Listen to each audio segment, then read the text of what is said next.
We be live. Hello, Durud and Shalom.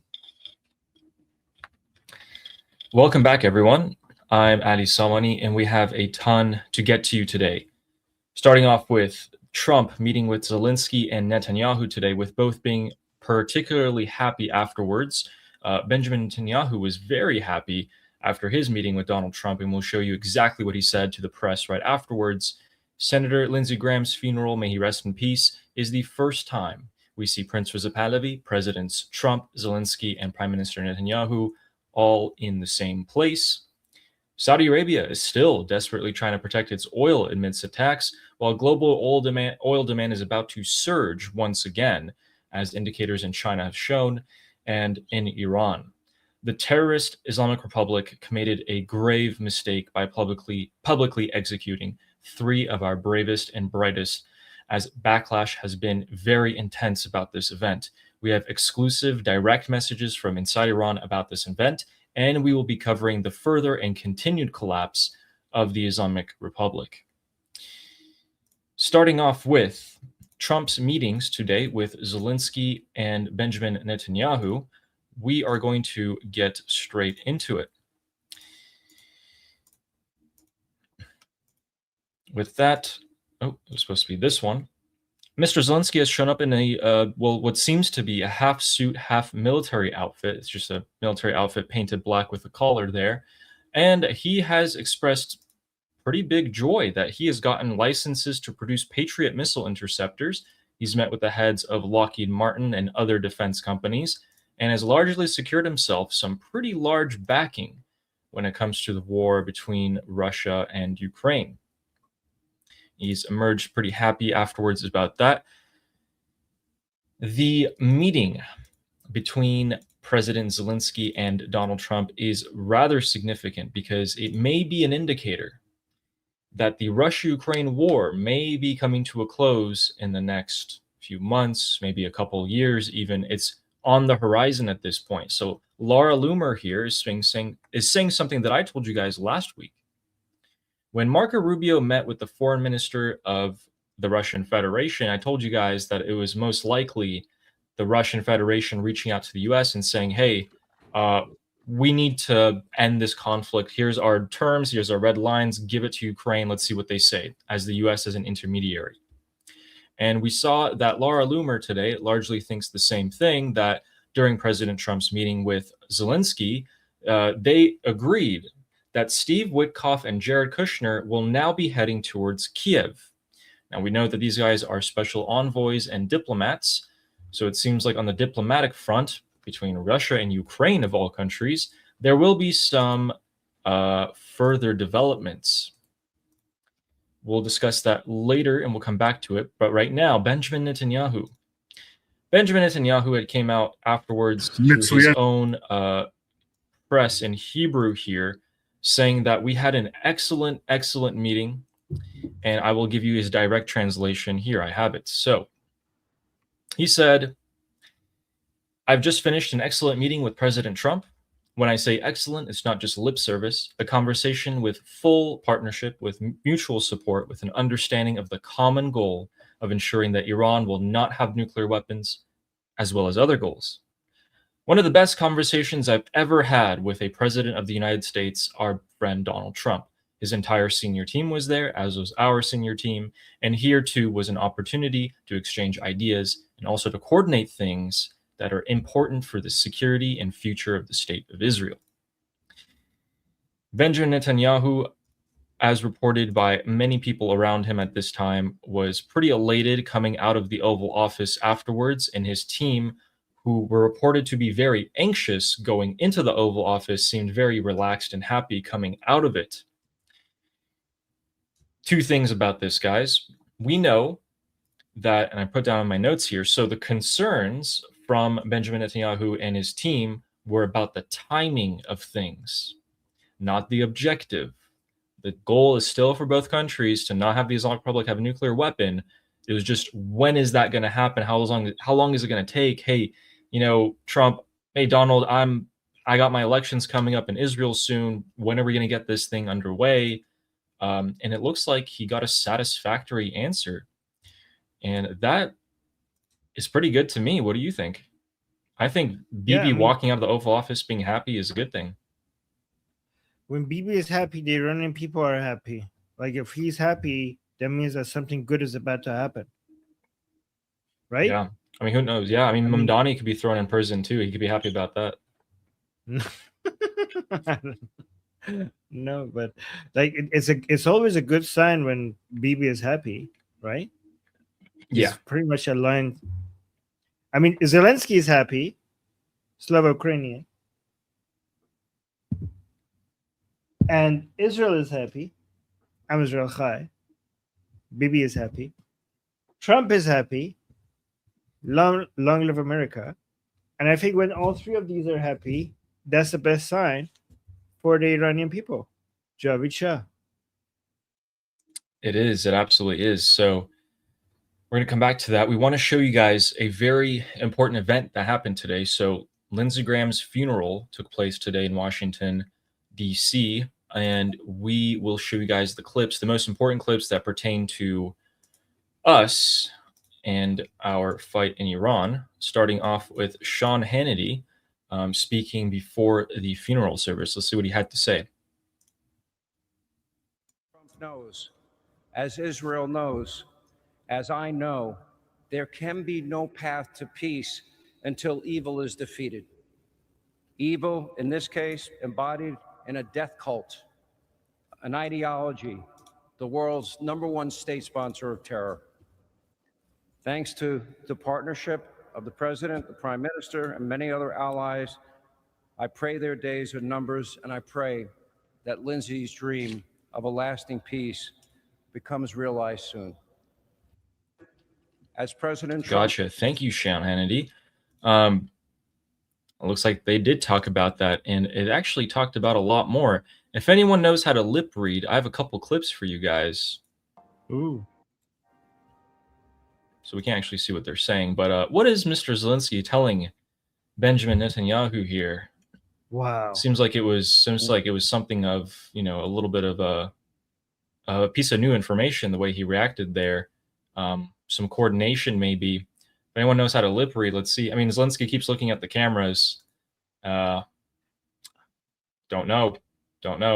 I like the nodding and the smiling and the handshake. Something is happening. Guys, this has been my dream to, I always believe that Ukraine and Israel need to be closer with each other and work with each other a lot more. They share the same enemies, they share the same goals, they share the same type of threat. They're both on the side of liberty, fighting the enemies of liberty. The problem with them getting closer was the fact that there's a lot of Russian, Russia and Israel have a lot of ties with each other, so that makes cooperation quite difficult with Ukraine. But honestly, now with the existential threat to Israel and getting so close to finally finishing the joint enemies of both Israel and Ukraine, I think those considerations could be put aside, especially given how weak Russia is right now. And look at that frame, amazing frame. You cut an amazing frame. Look at that. Look at both of them smiling. Oh my God! Wow, what a shot, Ali. That's good. Looking at each other smiling. That's nice. Love that. Good catch. He's not the only person in that building. Remember, we said that Prince Reza Pahlavi is also in the building, and here he is on the right side there. Speak! On the aisle as Donald Trump. Oh my God! Get them to speak! Look at that! Trump is there. Prince Reza Pahlavi is there. Oh my God! Nah, go talk to each other.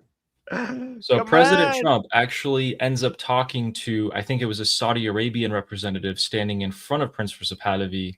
And the angle of it was that President Trump can directly see Prince Reza Pahlavi behind the Saudi representative as he talks to him. They didn't directly talk, of course. In fact, Prince Reza Pahlavi was not particularly even trying to look at him, which makes sense. And who knows, right? I don't like to theorize too much about this, but who knows what happens after, what happens right now as we speak, that the funeral service is closing, it's over. Are people going to be meeting afterwards? I mean, I'd be surprised if they weren't. Here's the thing, guys. The only piece of information about this that I do want to give you is that this event is invite only. And with that, we can see that Benjamin Netanyahu was also speaking to Pete Hegseth here, and many people, and Marco Rubio, and it seems like a lot of people are making jokes about this already. You know, Bibi telling them, hey, you know, giving his orders to Pete Hegseth and Marco here, but we all know that's not the case. They're pretty much largely on board here. Their teams also spoke. So, we have, and ladies and gentlemen, we have some breaking news here it popped out of absolutely nowhere. It looks like the ceasefire is completely and officially dead once again, as we now have ballistic missiles being launched from central Iran. I'll show you guys this right here. So as of 60 seconds ago, Shin has reported ballistic missiles launching from Khomein, Markazi province. Markazi means central in Farsi. Wow. I did not expect that. Vahid Online also confirming. Okay. Well, I guess we'll also keep an eye on that, ladies and gentlemen. Could U.S. strikes also follow? This must mean the Islamic Republic is already expecting something big is going to come of this. I mean, I don't know if it's true or not, but the Islamic Republic think about it, Ali. The attacks on Saudi Arabia from Iraq by the Islamic Republic forces in Iraq, the executions, and now this, to me, the Islamic Republic is basically saying, don't you do it. Don't you do it. I know what you're thinking. I still have some deterrence ability. Yes. And guys, let me make you guys take a look at this. So I showed you guys this. I just want to remind you, as Armin's saying, remember all the events that are happening right now at the same time. If you were to compare them with another period of history, this would be significant escalation right now, with all the leaders meeting to discuss specifically the Islamic Republic. Prince Recep Pahlavi being in that general vicinity. The airlift, as you guys can see over the past 3 days, is intense. All the headlines, Armin, all the headlines are saying negotiation. Trump wants to negotiate, he's negotiating, yet we're seeing one of the biggest logistical and planned operations in United States military history taking place at the same time. Historically, the United States doesn't just bring toys in to play with them on their own. They like testing them out. Armin, do you think things are speeding up both internally and externally in terms of the war with the Islamic Republic? It seems like we're getting closer and closer to a big decision that has already been made. But what that decision is will be revealed soon, but it seems like we're moving very rapidly close to seeing it. Yes, I agree. I think a decision has already been made. I think that decision was made as soon as the USS Boxer decided to go from Singapore to the Middle East there. In terms of logistics, that decision was already made back then. Before we get into Iran, let's show you guys what's happened with Saudi Arabia once again. So this is a pipeline from that oil refinery to here. And that across the Saudi desert, ships will now load up oil at Yanbu and the coast, going to take it throughout the Suez or even through Egypt into the Mediterranean and largely Europe in the United States of America. Well, that's become an increasingly more difficult task to undertake. We have seen that the Yanbu, Saudi Aramco Yanbu refinery is still on fire, and it's actually took another hit today. This time, a particularly important building, not a fuel storage, was hit. Seems like the actual refining infrastructure was hit. This building is reported to supply a lot of the European and Saudi itself for grease and other such oil products that you use in machinery, and they're going to be definitely missing that building pretty soon. On the east coast of the Saudi Arabian peninsula, we also see that Abqaiq also came under attack from drones once again. Whereas Abqaiq, or Abqaiq, I don't know, it's over here.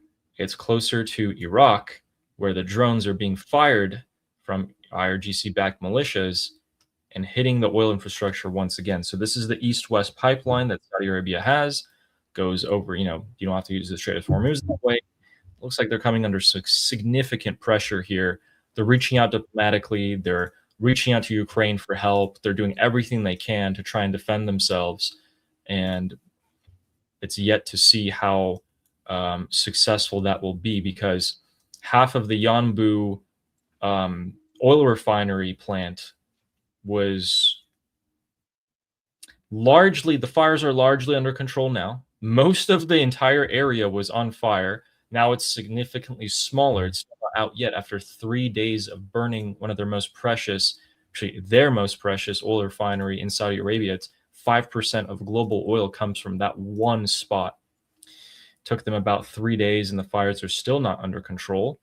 And with that, we can take a look at the U.S. and Chinese oil reserves. So you take a look at the U.S. ending stocks of crude oil. It's pretty low, pretty low. We're right there on the right side. Just make this a little bit bigger for you guys to see. Here we are. So that little dip right there, you guys can see 2020, 2025. We're currently in the conflict, and it took a pretty sharp dive as soon as that conflict has begun.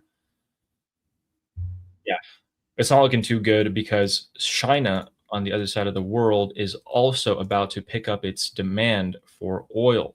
So according to this graph, which I will once again make larger for you guys. Sorry, I know graph. But if you follow this, we love graph. This black line from January till now, their demand went up in anticipation of the US strikes. The war happened, and the Chinese cut their demand for oil significantly to be able to survive this. But now, as of July, about July maybe 10th or 15th there, so 2-3 weeks ago, the Chinese have significantly raised their demand of oil back up to about 75% of their original amount. That means that China is about to start buying, or is buying, all of the oil that is stuck on the oceans waiting for buyers. That will create another shortage of oil on the seas and end up driving the prices in the long run back up again. So it seems like the Chinese are not planning to give the United States any sort of respite with oil prices sticking down low. We're going to start seeing them go up. On the Houthis, China said, yeah, we don't really care. We have no preparations to put pressure on the Houthis. We actually think their demands are legitimate. We think the Houthis made concessions to reach a solution. And they're pretty happy that Saudi Arabia is eating some of the blows here, because, again, as we told you guys yesterday, Saudi Arabia has drifted away from China in the last few years, more towards the United States of America, with the Houthis being a sort of pawn here that are keeping Saudi Arabia in check to join the Abraham Accords. I don't think oil prices are going to get lower than this or stay lower for a significant period of time. I think they're pretty much going to jump back up soon. And I think the military operation also has to happen soon, and it has to be short. But we will see what's happening, as always. We have more ballistic missile launches from the Islamic Republic. So 3 more locations are now also launching ballistic missiles. People are already grabbing pictures of them. Let's take a look at this. Hold this up for you guys, make it bigger. So this person under a tree was able to catch a ballistic missile that actually doesn't seem to be too far away. Looks like he was pretty close, maybe a few miles off from the site that it launched. Got some lovely grapes, though. That's a nice picture if you think about it, because people would think, it's the moon, maybe it's some jet trails, but It's actually a ballistic missile from the terrorist Islamic Republic, and some lovely grapes. That is an incredible picture of the year right there. Yeah.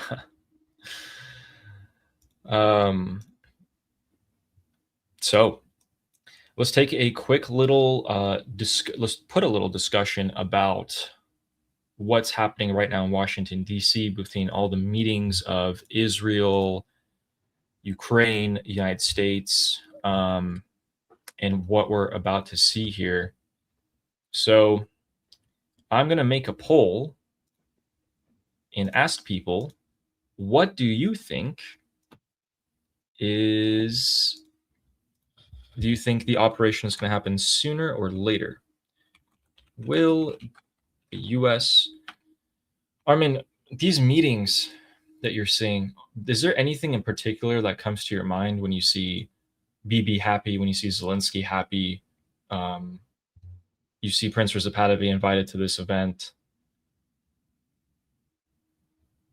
I think that means, to me, this seems like we're moving in the right direction. The forces for liberty are getting closer and closer with each other, and our enemies are as divided as ever. And I think that if we could find a way to have a united front, United States, Israel, Ukraine, the Iranian people, against this evil, we're going to get to the finish line a lot closer, a lot faster. I just think that I hope that Zelensky and Prime Minister Netanyahu being happy is because they found a way to push back against the isolationists in DC. Like if they have met with President Trump, they're happy about the results. Again, this is also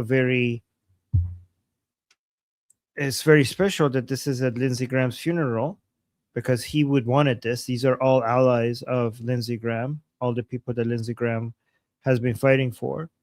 So hopefully this means that finally the bad influence in Washington, D.C. has been pushed aside, and that atmosphere and that environment is bringing Trump, Zelensky, and Prime Minister Netanyahu, and hopefully Prince Reza Pahlavi closer together, given what Mark Levin said earlier and how much Mark Levin influences President Trump. I'm hoping that there's also a meeting with Prince Reza Pahlavi behind the scenes that we are not aware of. I hope that's also happening. By the way, guys, anybody who tells you that they know for sure that it's happening, there's nothing for sure in this. Anybody who's like, oh, for sure, here's some signs that there's a meeting. Like, even if they end up being right, that's not proper analysis. And people who talk like that really don't understand the uncertainty of geopolitics. But what I'm hoping is that it's true, that they are meeting, and it is very likely that they are meeting. Yes. It doesn't make any sense that Trump and Prince Reza Pahlavi wouldn't be meeting. So if they're not, that's very disappointing, especially given that he's already there. Yes. And guys, we have the poll up on the screen now. Will the U.S. act soon? Option 1, yes, an operation is imminent. Option 2, no, they benefit from sitting back. So we'll give that 2 minutes and see what you guys think about that. So far, we have about 20 people having voted. And Armin, you're right. Yesterday, we saw Mark Levin talk about, and who's the other guy? I keep forgetting. Victor, forgot his other initials, but talking about Prince Reza Pahlavi being the choice. If you want to back the Iranian people, you have to go through him. And then the next day, we actually see Prince Reza Pahlavi in Washington. He announced that he was going. I caught that. So I was particularly looking out for him, and I was very happy to see him there. Again, You're right. There's no way for us to know what happens behind closed doors, but you can only hope, right? And yeah. People are saying in the chat, Victor Davis. Is that the name? Gotcha. Yeah, it seems like that's the name. So Reuters has come out with an interview today. They came out with I think it was like a 75-minute interview of Prince Reza Pahlavi. They condensed it down to 25 minutes. Reuters, shame on you. because here's what's happening once again. Mainstream media is once again attacking Prince Reza Pahlavi. Did they attack him during the ceasefire? No. We actually didn't hear a thing. That shows that right now, whoever is worried about Prince Reza Pahlavi has decided that now is an important time. We got to attack him again. Let me show you guys a clip, a question from Reuters, these two idiot journalists, and let's see what they ask Prince Reza Pahlavi. Why are they trying to frame him like so? So I want to ask you about your relationship with the IRGC, because this is brought up in the Mass Judy case as well. Relationship, that's a big word. Now, you've said in That pretty much sums up the entire interview, ladies and gentlemen. I mean, what a stupid question. Let's listen to that again. So I want to ask you about your relationship with the IRGC, because this is brought up in the Mass Judy case as well. Unbelievable. I want to ask you about your relationship with the IRGC because this has been brought up. And let's just see, again, the response. Relationship, that's a big word. I mean, that is a very kind response, Prisoners of Pahlavi. You have much more self-control than I do, I'll be honest. Are you kidding me? That's what I'm saying, right? This is the mainstream media choosing. This is an important time to attack Prince Reza Pahlavi. Why? Because it's a sensitive time. Was it a sensitive time during the ceasefire? No, they didn't think Prince Reza Pahlavi was important then. Now they do. Can I give a background? Guys, this is leftist garbage that they managed to spread. Prince Reza Pahlavi one time came out and mentioned that there are people from the IRGC that are defecting and communicating to him, right? Leftists went out, leftists who are more anti-Pahlavi than anti-Islamic Republic. They actually don't want the Islamic Republic to fall, even though they sometimes pretend like it. But leftist Iranians went out everywhere, said like, oh, Prince Reza Pahlavi admitted that he's in relation, he's basically in touch and communicating with IRGC. The people who are defecting, you goddamn idiots. People who he has to keep the door open so people could join his side. But then the leftists were so successful at spreading that narrative that Prince Reza Pahlavi and IRGC are on the same side, and everywhere Prince Reza Pahlavi goes, they bring that up, like, oh, you have a relationship with IRGC. He's the biggest enemy of IRGC. He's talking to the defectors, the people who are either defecting or considering defecting.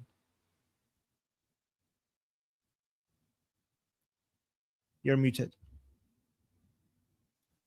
I don't know who these two people are. Some people in the chat are saying Das Stern is one of the guys' name. I don't know, but for all intents and purposes going forward, I will name them Deedle D and Deedle Dum, and we will just end it right there. So the poll results.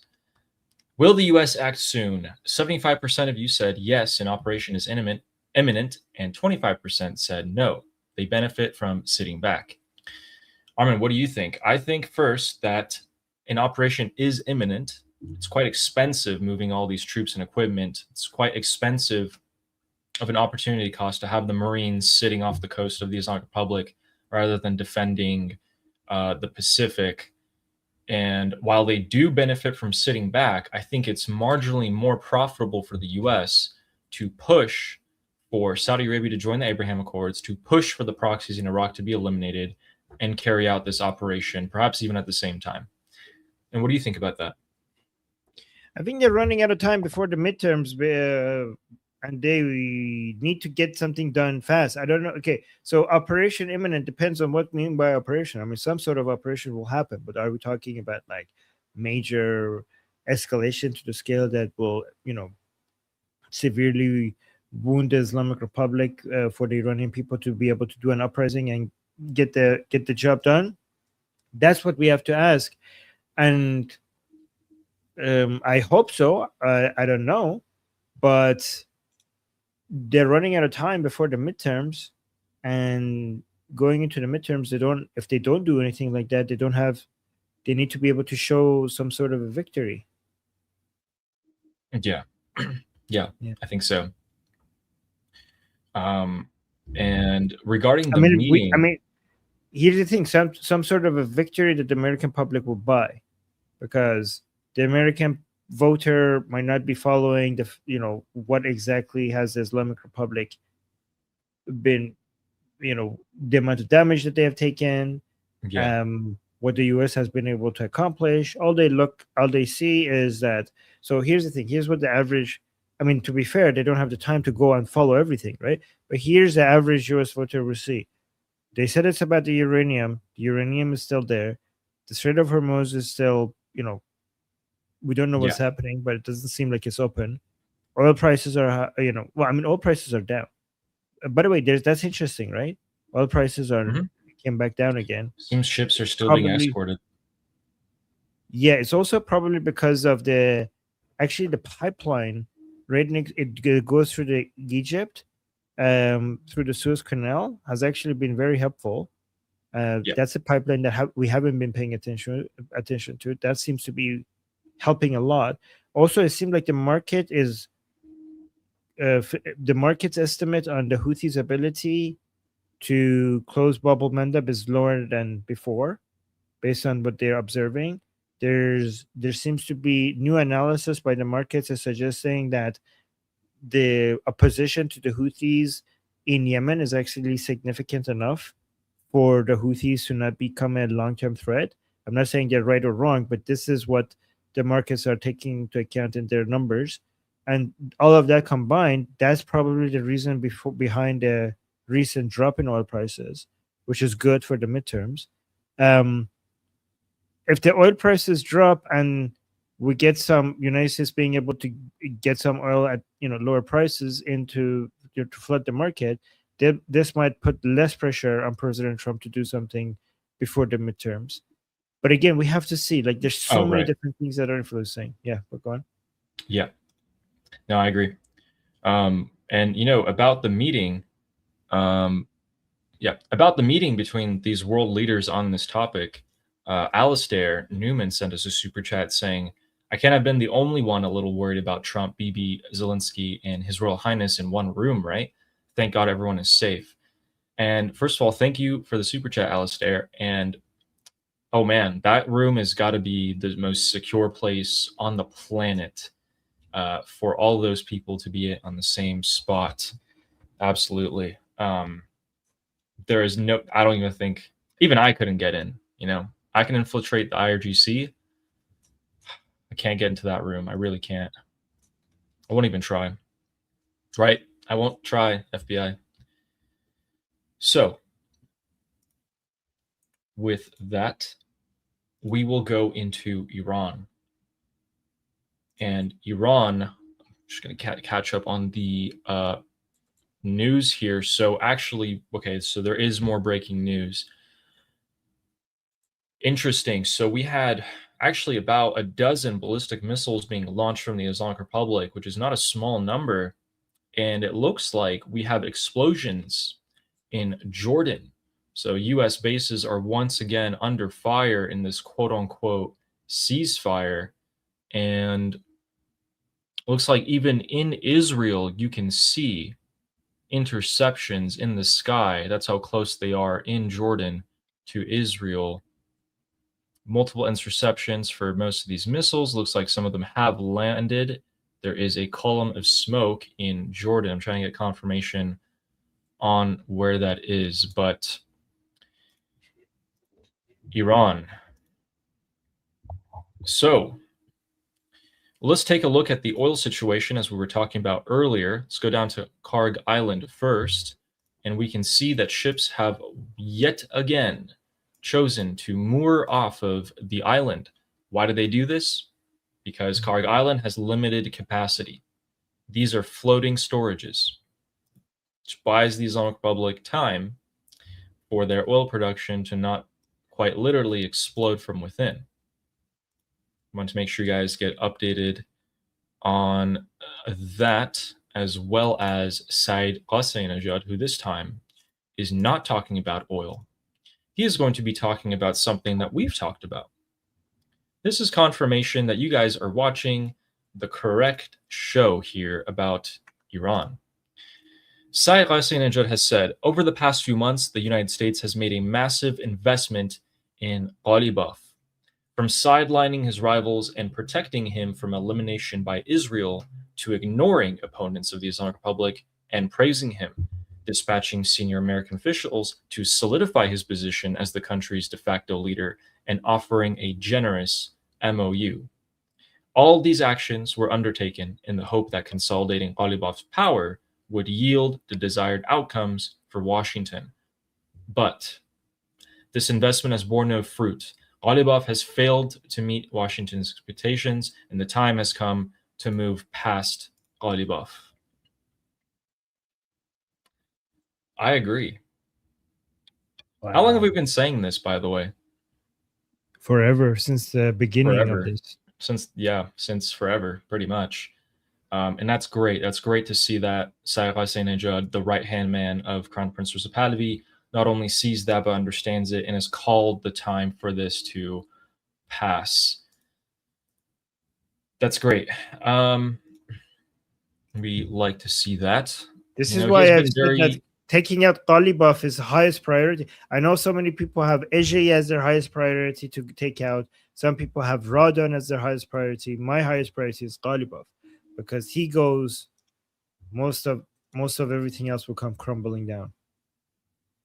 Correct. With that out of the way, we have more Islamic Republic media to go through to show you guys the dissent in the discourse within. But with the biggest piece of news coming out for the Iranian people, we will be going to the city of Isfahan in central Iran, one of the oldest cities on the planet. And we will be taking a look at what happened last night. Last night, ladies and gentlemen, there were public executions. If you didn't hear about it, it's because international organizations, human rights advocates, and leaders around the world don't care at all. Here's what it looked like on the street. What ended up happening was, as we showed you guys right before our stream ended, we were actually covering the beginning of it. They constructed some scaffolding, they brought in some cranes, and they were going to hang 3 young men, our best, our brightest, and our bravest, who were arrested in the January 8th and 9th uprising. What we can see here in this video is right before things are about to happen.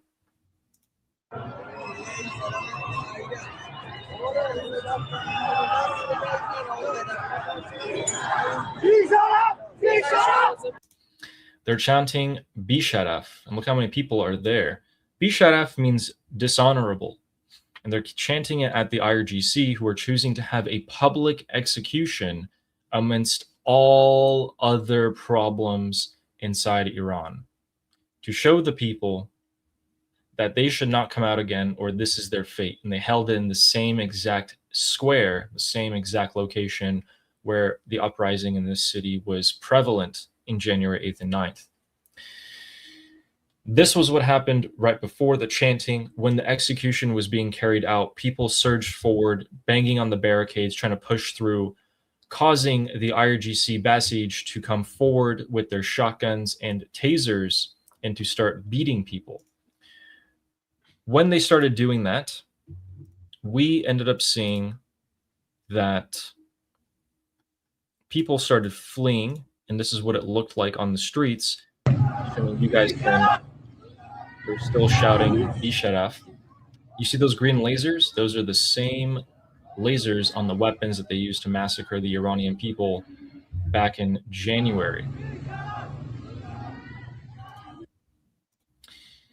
It seems we don't have direct reports of if anyone was hit or killed, but we do know that the security presence right then became extremely heavy. Passage and IRGC poured out onto the streets with their weapons and did fire into crowds. We don't have the numbers on who was hit, how they were hit, or what happened there afterwards.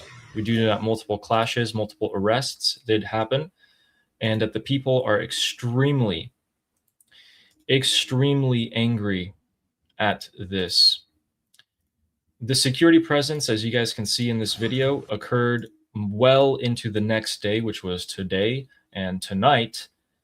indicating the severe fear of the Islamic Republic that that public execution might be the trigger for another uprising. Armin, you told us yesterday why you think that they did this publicly. Why wouldn't they just do it privately? Why publicly? This is not just an execution, and it's not just torture. It's a show.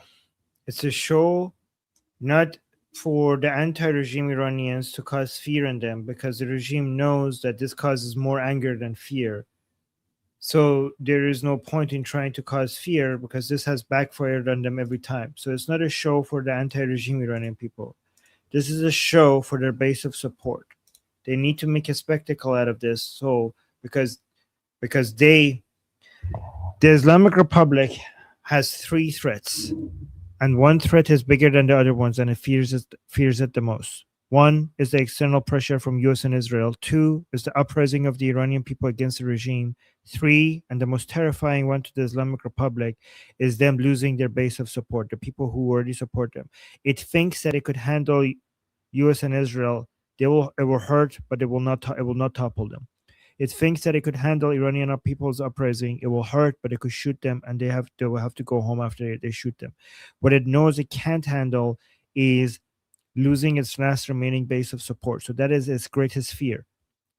Even though the number one and number two, the American and Israeli attacks and the uprising of the Iranian people, the reason why they are dangerous is because they lead to number three.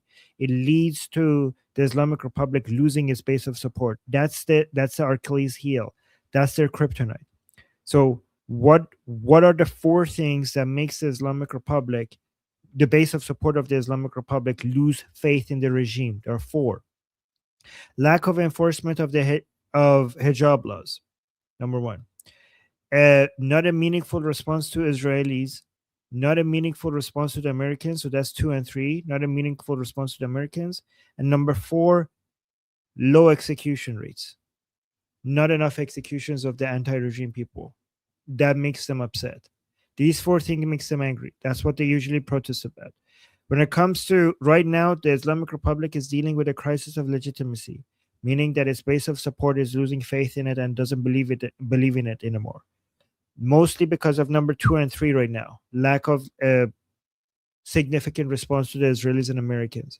This is why the Islamic Republic keeps hitting Kuwait, Bahrain, and Jordan, because they cannot do a meaningful response against the Americans and Israelis, but they have to show the regime supporters that they're doing something. So they hit countries that think that they believe that they cannot hit back in a meaningful way. That's why they go after that. And this is exactly the same reason why they're executing these young men, because they're unarmed and they cannot respond. So these people want blood. More specifically, they want the blood of President Trump and they want the blood of Prime Minister Netanyahu. But the Islamic Republic cannot deliver that to them. So they're giving them some blood. They're giving them something.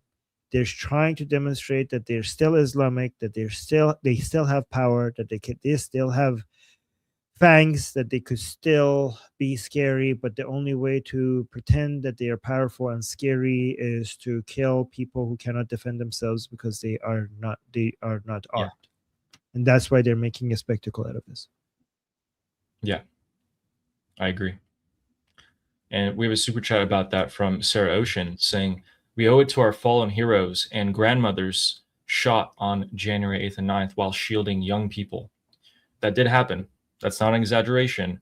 There was an old lady on video on January 8th and 9th saying, people asking her, "Why are you here? You're old. Why are you here in the front?" And she said, "To shield our youth with my body, to make use of myself for our youth." We will never forget, says Sarah. Thank you so much for that super chat. Absolutely. Thank you so much. And let's take a look to see. We will be giving you guys alligrams a little earlier today in the stream. I know you guys want to see what the IRGC supporters say about this. We know what the Iranian people think about this. Armin, I saw the Iranian people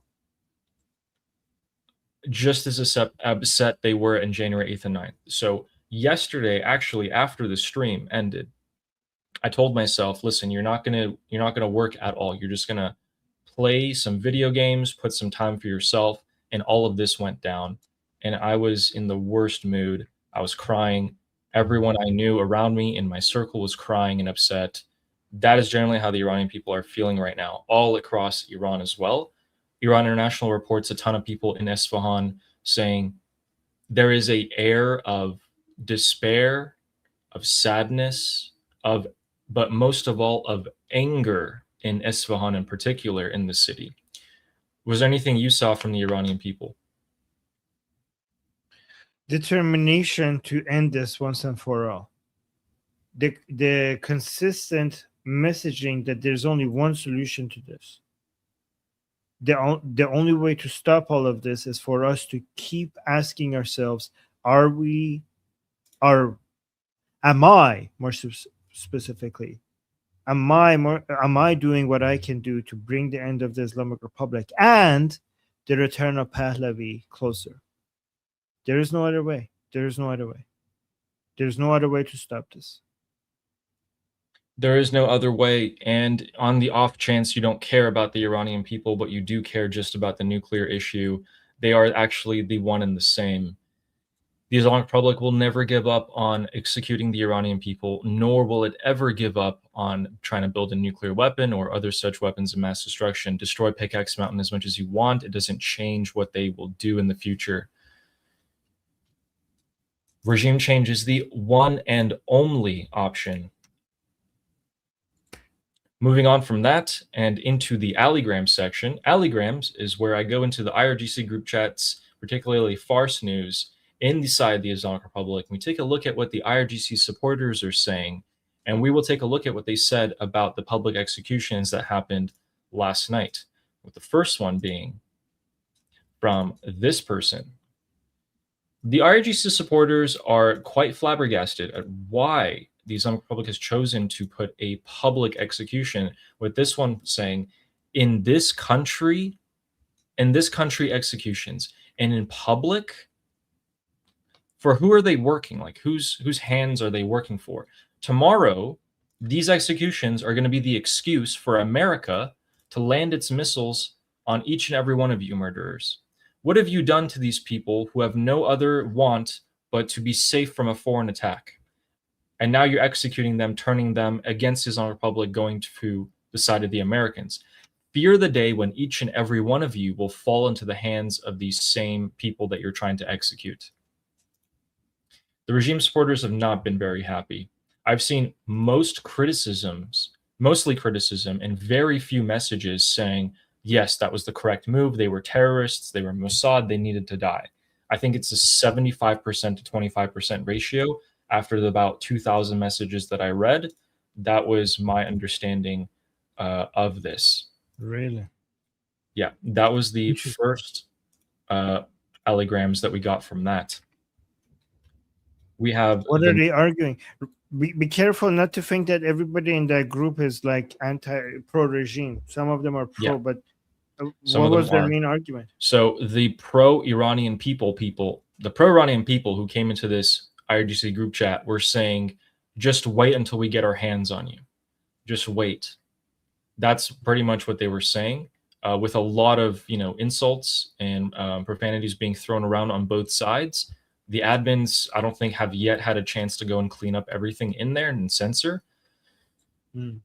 But a lot of the regime supporters, and I was careful because over the couple last days, you said, maybe there's some more Iranian people in here. So I was a little bit more careful to see if these messages are clearly someone from the Iranian people side, or are they people in the Islamic Republic who are not really that happy with what just happened. So this person, who's responding to someone named Mahdi, saying, I wish they weren't executed in public. It would have been the right thing to do it in private. So that's a regime supporter saying, why did we do it in public?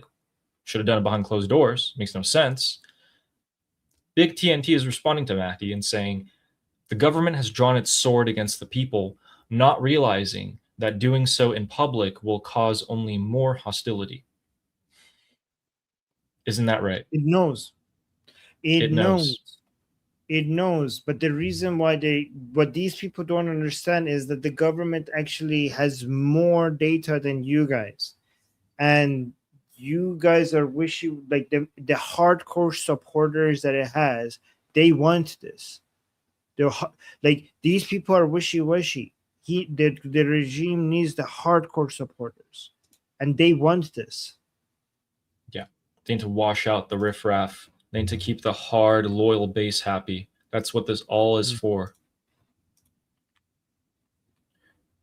As Armin's saying, guys, they don't care if 90% of the population is against them. They don't care if 95% is against them. They need that 5% to stick around and show support for them. That's all they need. Publicly executing people, if it pisses off 90% of the Iranian population and satisfies the other 5%, they will do it. That's how you need to look at it. Again, these supporters are not very smart, right? So they don't exactly realize this, but the heads of the Islamic Republic are unfortunately smart people, and they do realize it. Our next one is from a more anonymous figure in the group chat saying, in this economic crisis and war, the Islamic Republic made the biggest mistake, which was this execution in front of the people. I'm not sure why they... Here, we'll put it back in Farsi here for you guys.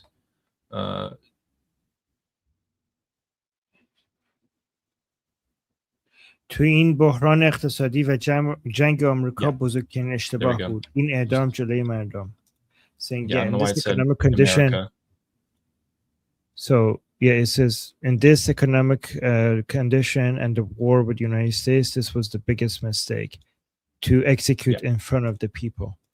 Oh, right, sorry. This might spark, guys, the stuff like this is what sparks uprising. Yes, absolutely. It absolutely is. This is one of the key triggers. We've seen this in 2009. We saw this in the Massa Revolution. So the Green Revolution, the Massa Revolution, they were all sparked by events just like this. You had someone, you had a couple people, you knew their names, you struggled with their struggles, and the Islamic Republic took them from you in a way that shouldn't have happened. And intense backlash happened. Now, back then, we showed you guys during Ali Khamenei's funeral that the support for the Islamic Republic throughout the years has steadily decreased to the point where they were supposed to get, during Ali Khamenei's funeral, 2.5% of the population to show up. They got 0.2% of the population to show up. So their support has plummeted even more. This is going to be something that is going to stick in the heads and minds and a key trigger for anger for the Iranian people, in my opinion. The next message is from VH saying, pray that America will not invade the land, because if they do, if the Americans invade, don't call for us to go fight for you or hold weapons. If you give us weapons, none of your weapons are going to reach your own people. I think in Farsi is going to be a lot better. What this person is saying essentially is that if the Americans invade from this act that you guys did, the executions, America comes in and the weapons that you gave, your Islamic Republic supporters, which is this guy, I'm not going to use them to fight the Americans. I'm not going to do it. You can't execute us like this unfairly and expect us to fight for you. So I particularly liked that message very much. We've seen one more like this. I think in thousands of messages, I've only seen one more like this. And we have our next one here. This one is saying, Armin, do you remember Majid Reza Rahnavard? Yes, of course. So I will pull up a picture of him. Maybe some people will recognize his image. In the meantime, can you read this for us, please? Yeah. Oh, do you want the Persian the Persian version? Yes. I'll translate it back. از اعدام مجید رضا رهنورد در ملأ عام عبرت نگرفتین، کفتارای پی گور خودتون رو کندین، آسیاب به نوبت. So Majid Reza Rahnavard is a huge hero of ours. The Islamic Republic executed him for defending his neighborhood. against the criminal terrorist Basijis, and they executed him for that. He had a lion and sun tattoo on his hand, and they burned and or broke his hand for it before they executed him.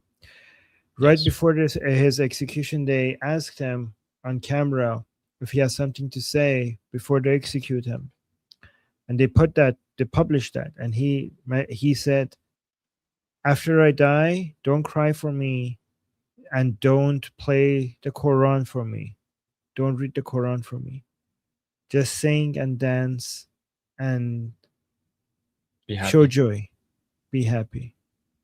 And that went viral. And this is Majid Reza Rahnavard is the reason why it's now tradition in Iran for funerals to be filled with happy song and dancing. His Yes. last statement made an entire country now have a new tradition where when we are burying our Javidnams, we don't read the Quran, we don't cry, we sing and dance, and we play happy music. Yes.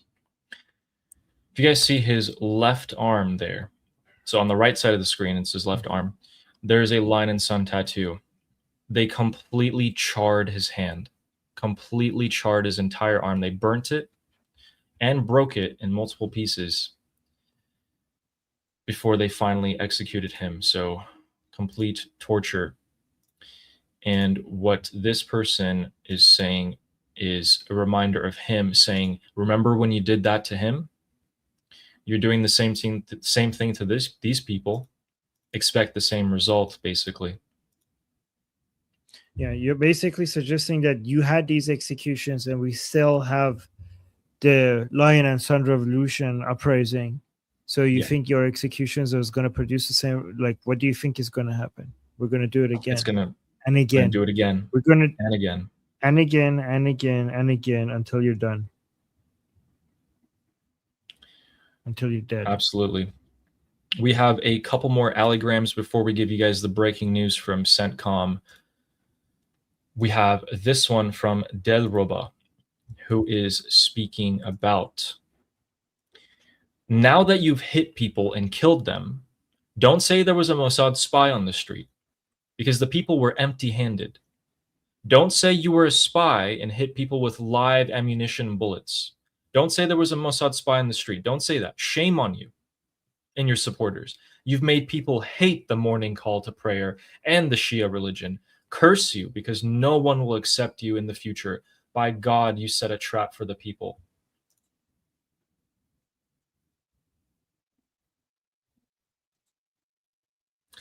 They've turned millions and millions of Iranians against Islam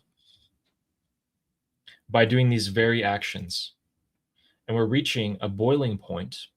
The more and more they do this, the more people in Iran are angry, the more they want them out.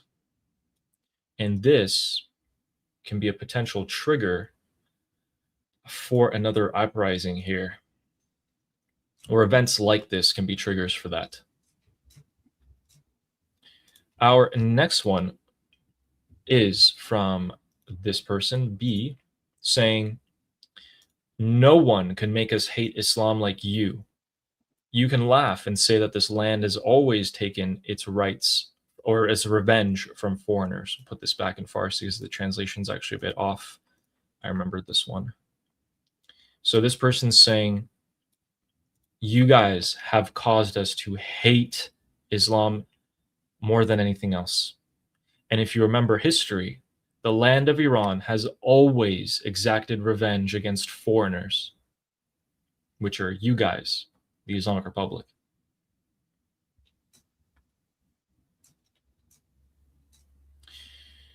That is our Allegram section. If you guys want to see more, I do have a few more. We can come back to them soon, but I will give you guys the most updated breaking news as of right now. So let's jump to CENTCOM, who has said that as of 5:45 p.m. Eastern Time Today, the IRGC have launched multiple ballistic missiles from Iran in an attempted surprise attack on U.S. forces based in the Middle East. All Iranian missiles were successfully intercepted. U.S. forces remain vigilant and at a high state of readiness. So it seems they are awaiting orders here. They called it a surprise, an attempted surprise attack. That kind of language suggests to me that some sort of response is on its way, perhaps, but it's going to be all up to Donald Trump here. Iraqis are already reporting fighter jets flying over the skies of Iraq, patrolling, seemingly on the lookout for any other possible attacks here. And an American source has told I-24 News that this is a major attack and we will respond. Now, we will respond can mean today, tomorrow, the day afterwards. We'll see when they respond. It could be right now. I don't know. Armin, were you surprised at this? You know, CENTCOM's calling it a surprise attack. We predicted this way ahead of time. I don't think anybody was surprised. I'm not really surprised. I mean, I guess what they mean by surprise attack is a technical term for. I mean, what are they like? No, as opposed to what? As opposed to what? Yeah. Do they usually call? I mean, I guess they usually do call. Actually, like, they do usually call. I guess. So, ladies and gentlemen, what kind of backlash has continued in the Islamic Republic? We can see that at some of the pro-regime rallies, we can see people, maybe this is false opposition. I want to see what you think about this, but let's take a look at what happens here on this. تنگه هرمز تنگه هرمز رو شو کنیم بذار جیب ملت هم باز بشه دیگه کی داره میگه آقا برای خودت تنگه هرمز رو شو کنیم بذار جیب ملت باز Yeah, بشه. this is fake. Oh my god, this is so fake. Oh, I'm cringing. They immediately stop the speech, and the guy's like, "What are you saying? What are you saying?" It's like, did you even hear what he said? Oh, He comes up on bad stage. acting. Comes up on stage. no, They give him a it's so microphone, cringe. and this guy pretty much goes on to say, "Don't you guys also have economic problems? Am I the only one? The Strait of Hormuz must be open. It must be. It's not ours. It's not ours. It must be open. We must work with other countries to open it," which is, Armin, which is exactly what we predicted, because they came out on state media and tried to have different oppositions. They tried to rebrand themselves. Can you give us a summary of what they're trying to do basically with this? Well, guys, this is an actor. They're like, oh, the guys at the top there, people are chanting, we should close the Strait of Hormuz. And this guy like, no, open it, open it. Our pockets are empty. And like, oh, sir, come. What are you talking about? This, and they're basically, the guy is going to go up there and make the dumbest arguments for opening the Strait of Hormuz. And it's going to be a straw man, and it's going to respond to it. And it's just such bad acting. And it's just so obviously like fake. But you know what's worse, Ali? Oh my God! Do you know what's worse? So, guys, this guy is an actor that is pretending to be somebody who thinks that they shouldn't close the Strait of Hormuz as a way to respond to him and make him look like an idiot, and the people who want to close the Strait of Hormuz like within I haven't seen this, but it was so obvious. The camera was ready and everything was set up for him to do that. But the problem is that it's obvious to us that this is fake, but their idiot followers, it's not obvious to them, and they think that this is going to work. This video is going to work on them. Oh my God. Yes, Durka infomercial. Exactly, Sarah. And again, look at this guy, right? Like, look at his haircut, right? They're trying to be like, oh, this is a youth. He's maybe a little punk. But he's still on our side, and he wants the best for Iran. They're trying to be like Iran, not the Islamic Republic. This is Iran for the good of Iran. Let's rebrand ourselves. they bring somebody with a haircut that is not like a Durkha jihadi, is like somebody that looks kind of, I don't know, cool, or like not Islamically looking, to be like, oh, this guy, oh, look at his hair, he's obviously not from us, like he doesn't have a, the Islamic look, he has a Western style hairstyle, so he's from the other side, but let's convince him as well. Ew! Oh my god! I don't want to watch this. It's so gross. This makes me cringe. But anyway, And then by the end, look at them. By the end, they're laughing together, holding oh hands for some wow, weird ass wow! reason. You I don't made know them why they're holding hands agree. there. Good job, Grandpa. You made the foolish youth understand their wrong ways, and now he sees it your way. How long? It took you a few seconds, huh? Took him 2 minutes to convince this guy from being 2 angry about his minutes. economic problems to holding hands and basically making out like- on stage. Yeah. To be like, yeah, 2 Yeah, pretty minutes. much. The guy was like worried about the economic conditions, and now he's not anymore. Good job, Grandpa. Foolish youth. Taken to Don't dinner. understand anything. Oh my god. Okay, so guys, we will go back to the explosions in just a second. Here we have some updates, but let's look at this as well. This is coming out. These are more posters and banners being put up. This one, I believe, if my note was correct, I actually can't take a look at it right now because it's full screen. I think it was against IRGC. Actually, yeah, this name's, yeah, okay. This is against IRGC. So Armin, what does this say? If you're able to read it, and it's kind of hard to read actually. IRGC ما دیگه از دست جنگ خسته شدیم. به حرف وحیدی گوش نده. Let's see if I can find a better. No, hold on. Maybe. No, it's good. It's fine. فقط صدای مردم رو گوش کن. This is fake. Yeah. This is fake. These are all guys. Controlled opposition. This is the Islamic Republic now doing graffiti as if it's opposition, as if this is what the opposition was. Like this is a Ghalibaf. This is a Ghalibaf campaign against Vahidi for sure. For sure. So exactly what they're doing is they're trying to rebrand themselves to Iran, and they're going to use the Iranian people. When they mean people, they mean their own regime supporters and call them the Iranian people. This is what they're trying to do. When they say listen to the Iranian people, they mean listen to the rest of the Islamic regime supporters. They're trying to rebrand themselves, pin the blame on certain people. So the sign says, hey, IRGC, we're so tired of war. Don't listen to Vahidi. Don't listen to Vahidi. Only listen to the people of Iran. Mother Tucker, listen to the people of Iran. The people of Iran want to cut IRGC into small little pieces. What the hell are you talking about? Listen. So this is a Ghalibaf funded campaign against Vahidi. That's what it is. And Ali, why are these government? I don't understand this part. Why are they, instead of writing stuff on the wall, they have these parchment, like they have this plastic stuff that they write it on, and they stick like. Why is it that our graffitis are? Yeah. Why is it that our graffiti is just somebody in the middle of the night writing something on the wall, but their graffitis is something that is look like somebody wrote on a wall, but it's actually on a piece of plastic that they stick on a wall? Like, who does that? Yeah. Like this is an ad. This is an anti-Vahidi pro-Ghalibaf ad that is meant to look like it's organic and natural. Yeah.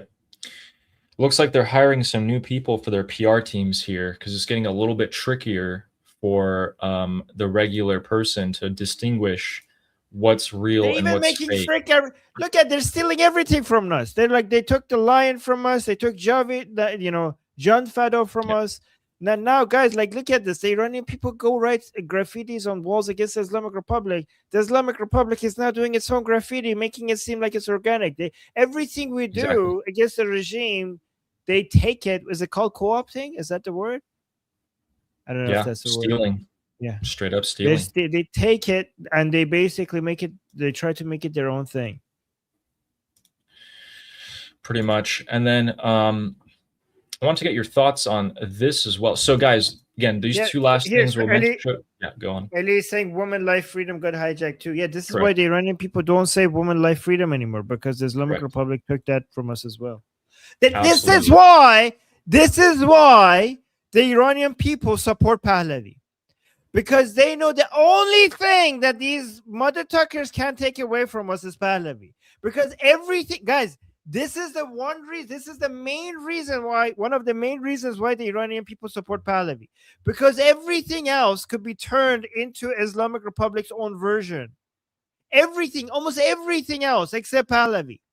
Because everything else that the Islamic Republic takes from us is used and against Pahlavi. So it doesn't make sense to take Pahlavi from us, because that's what they're trying to use the stuff that they steal from us against. Pahlavi is the one way we know that we're on the right side. Everything else has an Islamic Republic version of it.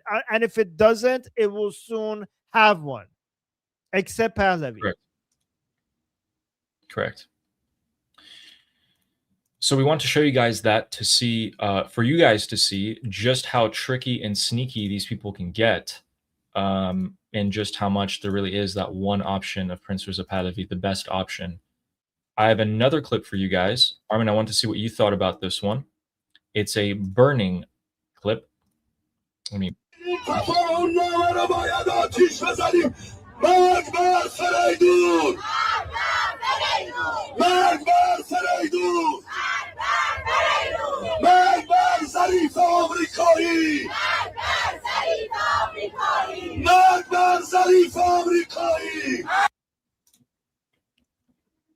I'm glad you showed that, because I have another version of this as well, and I'll show it to you.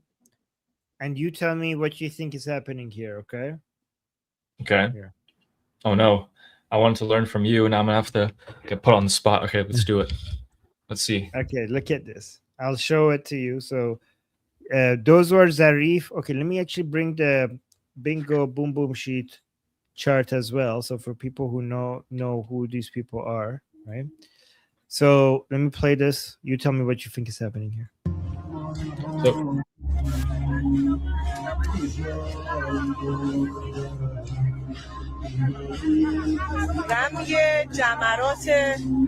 can you click on that enlarging icon? What?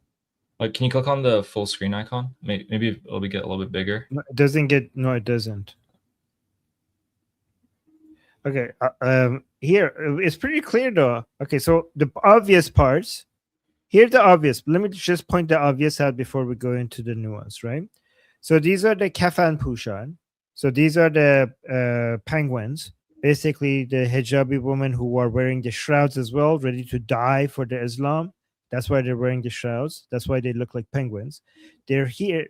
These are the people who are protesting against the Islamic Republic because they're signing the MOU, negotiating with the Americans, not pushing, not aggressively responding to the Israelis and Americans. That's why they wear the shrouds. They're reminding the Islamic Republic that they're ready to die for their cause if they don't go full aggressive mode, jihadi mode against the Americans and Israelis, right? So they're stoning the flag of United States, the flag of Israel, the flag of UK. Then there are pictures of Netanyahu and President Trump here. However, there's also 3 pictures over here. Okay, so these pictures from the top: Zarif, Rouhani, and Khatami. And it's interesting that they picked pictures of Rouhani and Khatami in their non-mullah clothes, right? Because they want to expose them, right? So they're stoning, guys. This is in Iran. These people are stoning the flags of US, Israel, and the UK, and President Trump and Prime Minister Netanyahu. But these 3 people are more important than they're stoning this. Zarif is these people are alive and inside Iran, and still technically part of the Islamic Republic, even though they have been sidelined. Zarif is the former foreign minister of the Islamic Republic. Rouhani is the former president of the Islamic Republic. Khatami is also a former president of the Islamic Republic, right? So financier. they are. So they're being stoned because they're considered to be reformers, right? And reformers to these people, these are Zionist agents inside the Islamic Republic. These are the people responsible for the Islamic Republic becoming less Islamic and becoming more American and Israelis and away from the path of the supreme leader, betraying the supreme leader, stealing the regime in favor of the Zionists, right? So that's why they're stoning them. But these are the obvious parts. Okay, everything I told you is the obvious parts. What is the more nuanced take here? Okay, I just need to know who do these like wannabes of the Ku Klux Klan, who do they follow in particular? I mean, they are. I mean, they claim to follow Mujtaba and the supreme leader and Islam and the ideals of the Islamic Revolution, right? But what we know about them is that their views are, even though they don't mention it and they don't care about it, the name, but their views are more in line with the Paidari camp, right? They're anti-negotiation, anti-MOU, pro-max, anti-regime, like again, these people are angry with the regime because it's not enforcing hijab laws, because it's not getting the revenge for killing Ali Khamenei. It's not Islamic enough. Why are we a republic? Okay, so given all of that, what is the more nuanced take here? More nuanced than what we said. I mean, I would almost say that the blame is being pinned on those people, and then Ghalibaf is allowed to rebrand himself as a result of the blame going on other people. Oh, thank you. Thank you. There we go. Sweet. Perfect. That's fantastic. This is a prediction coming true. I told you I told everybody here a couple of months ago that one effective strategy of Ghalibaf is to start getting these Durka jihadi people to focus more on these traditional people that they get angry over, rather than the people who are missing here are Ghalibaf, Arakchi, and Pezeshkian. Instead of Ghalibaf, Arakchi, and Pezeshkian, you have Zarif, Rouhani, and Khatami. This is Ghalibaf somehow managing to redirect the anger towards the traditional people that these people get angry over, instead of their camp right now that is negotiating. Just blame these other people. So there are two things that Ghalibaf needs to do to survive this, to survive the wrath of the pro-regime people, is one, anybody who's getting really butthurt over the Islamic Republic not just doing anything meaningful against Americans and Israelis, blame these Zionist agents, try to focus on blaming them. Even if you're blaming Ghalibaf, share some of the blame with IRGC and these people, so Ghalibaf is not getting crushed under the entire weight of the anger. Also, do another thing that maybe you're going to see at some point is more enforcement of hijab laws to get these people's angers more directed over, as they describe it, women being naked. And by naked, they mean that they're showing their hair. So go back to being angry over hijab, and this way Ghalibaf will get less attention. Exactly. Which is interesting. Yeah, go on. Say it, and then I'll say. No, you go ahead, because this is going to add a more complicated additional. So guys, you see those pictures on the right? Those are past presidents and people in power at previous administrations. They're blaming the previous administrations for the problems of today, even though Ghalibaf's the one in power right now. This is most definitely a Ghalibaf-led operation here to spread the blame amongst other people, allow him a chance to start pointing the finger down the line at other people, rebrand, say, we're a new and better Islamic Republic. We listen to the people. Again, these people who are throwing rocks at some pictures on the ground, standing in a circle, are way too stupid to realize what's happening. And I mean, way too stupid. But it serves a purpose for them very well. What were you going to say? So Raifipur managed to, even though we saw this coming months ago. Raifipur is now calling it out. Look at this. So Raifipur is the most influential person. I mean, it has crappy music. I don't know if you want to hear this. Raifipur is the most influential non-government, pro-regime, anti-Paidari camp type kind of people, right? Here in this video, here. فرقی نمیکنه از نظر من عراق چی بره مذاکره یا قالیباف. هیچ فرقی نداره. اون آمریکاست. یک ماه بعد از شهادت آقا هیچ اصلاح. We won't get copyrighted for that? Huh? Are you sure we won't get copyrighted for that music? Mine didn't get copyrighted. Okay, cool. I mean, even if we do, we could just then click a button and it will silence the music after, really shortly after. Yeah. جز اینه؟ مگه همین آقای حدادیان مداح نیومد که ظریف نامی نمیشه مقاله نمیشه من گفت 3 روز بهت وقت میدم مگه نمیام سراغت. درست یا نه؟ هیچ اصلاح طلبی جیگر نمیگه جرئت نمیکنه.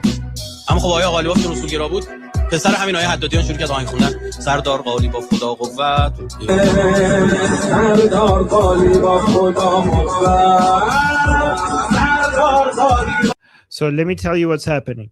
Raifipur, which is a very big deal within Iran, like he has the highest amount of followers when it comes to Durka jihadi crazy people. This one man, remember I mentioned to you guys, if you've been following me, I've been making content about this guy on my Persian channel for years. This is the Kung Fu Panda guy, right? With the conspiracy theory that Kung Fu Panda is a Zionist conspiracy. Like, I'm not kidding. Like, the actual cartoon Kung Fu Panda is a Zionist conspiracy against the Mahdi. Like, he goes over. Wait. The guy who voiced Kung Fu Panda in Farsi? No. Oh, okay. No, the Kung Fu Panda, the cartoon Kung Fu Panda is a Zionist.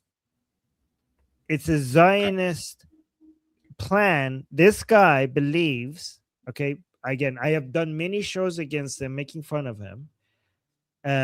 One of the shows I made him is made of him is reviewing him, going over all the characters in Kung Fu Panda, and him explaining the symbolism of the characters and why Kung Fu Panda is a Zionist conspiracy to prepare the minds of the children against the Mahdi, against the 12 Imam. I kid you not. It was very elaborate, right? So, but let me actually tell you why that's smart, because it paid off. Because here's the thing. Here's the smart thing about dumb conspiracy theories, Ellie. And a lot of people are not going to explain this to you, okay? Dumb conspiracy theory filters out the people who are skeptical. You don't want those people. If you keep putting out conspiracy theory after conspiracy theory after conspiracy theory, the crazier it is, the more you're going to filter out the people that are somewhat smart, just a little bit smart. You know the Nigerian prince scam? Yeah. That you think, like, who would fall for this? This is stupid. I could make a smarter scam that will be more believable, right? But that's not what you're getting if you're thinking that. It's supposed to be dumb because you want to filter out at the beginning all the people that are even a little bit intelligent. If in that funnel, you want to find the most gullible people on earth that will fall for the dumbest conspiracy theory and believe the most dumbest crap to gather an army of loyal, gullible people that will believe in the craziest things. That is the utility of really crazy conspiracy theories. And this man has been doing that for years, and he has built a cult following that has a lot of power, that believe whatever this man says. And now it's being very effective because I think because of his cult following within Iran, his price is higher than other people. So if Ghalibaf, for example, Ghalibaf right now managed to get Jalili to bend the knee and change his tune, Sabiti also, Mir Bagheri also. But Raifipur, in this video, you heard him say that the reformers, they wouldn't dare come and do what Ghalibaf is doing right now to negotiate with the Zionists and the Americans right now. So right? he's separate. he's saying basically he's separating Rouhani, Zarif, and Khatami as cowards, as if he's attacking them, but he's kind of saving them from the blame, kind of suggesting that Ghalibaf deserves the blame, and then pointing out this religious vocalist coming out and defending him and calling it out as wrong. So Raifipur is still aggressively against Ghalibaf, and it's because he's more powerful because of the following that he has, and I just think that he has a higher price. Yeah. Did you see how we went from Kung Fu Panda to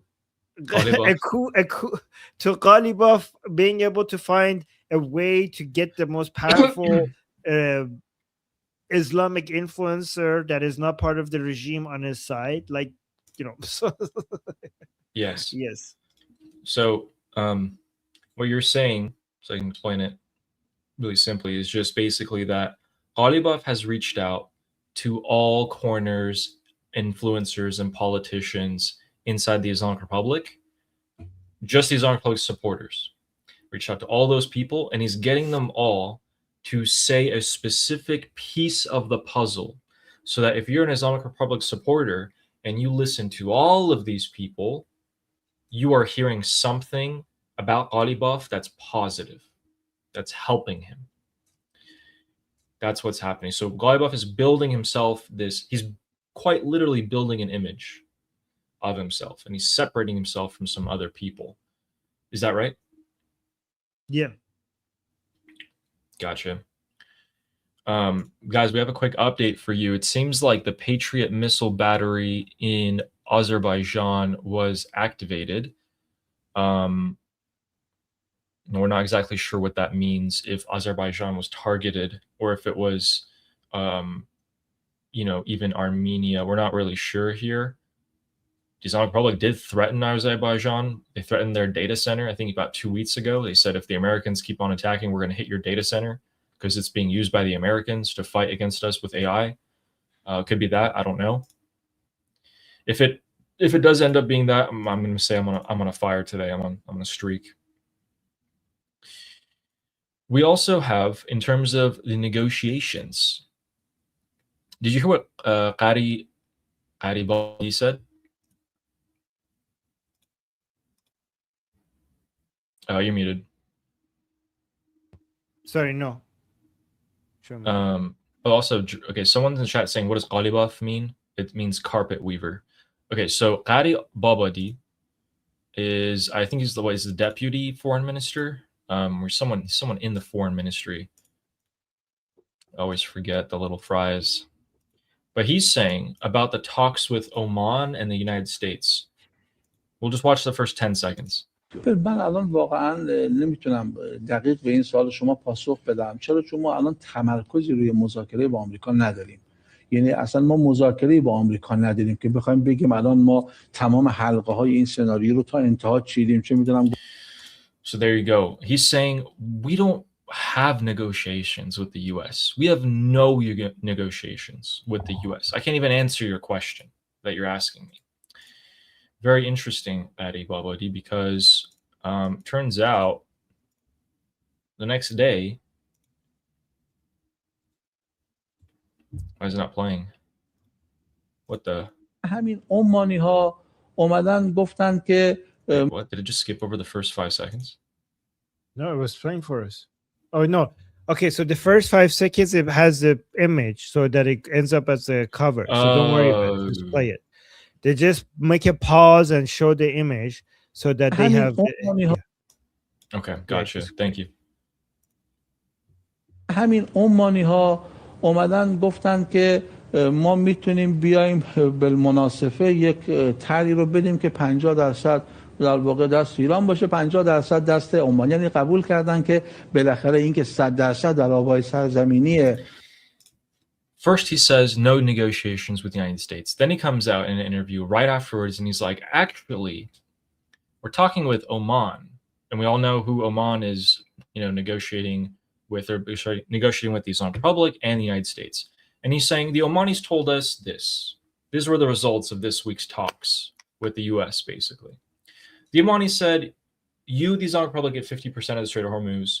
We, Oman, get the other 50%. We both have 2 lanes. Which is what? Which is the original proposal. Okay? The original proposal this entire time, even through the Strait of Hormuz or the MOU and everything, has been there's 2 lanes. The Islamic Republic basically said no to that again. They said no to it before they started hitting ships. They're saying no to it again. What does that tell us? That actually tells us something. They're talking. This pause that we just saw this week, right? The major operation that was going to happen on Friday, Trump said he called it off to give talks one more chance. It doesn't make sense to me because the proposal is the same. The proposal from the US is the same. The answer from the Islamic Republic is the same. The answer is already given. The Islamic Republic rejected it. So what is this really about? It's not about negotiations, as Donald Trump is saying. It's actually not. It's about something else.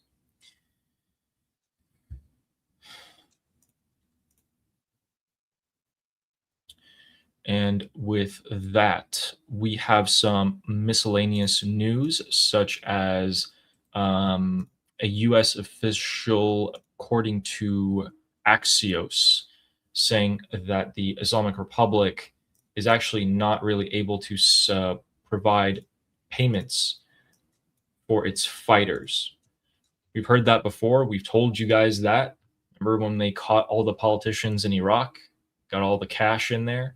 Remember when all the banks and sanctions are being targeted by Scott Bessent in Lebanon for Hezbollah and etc.?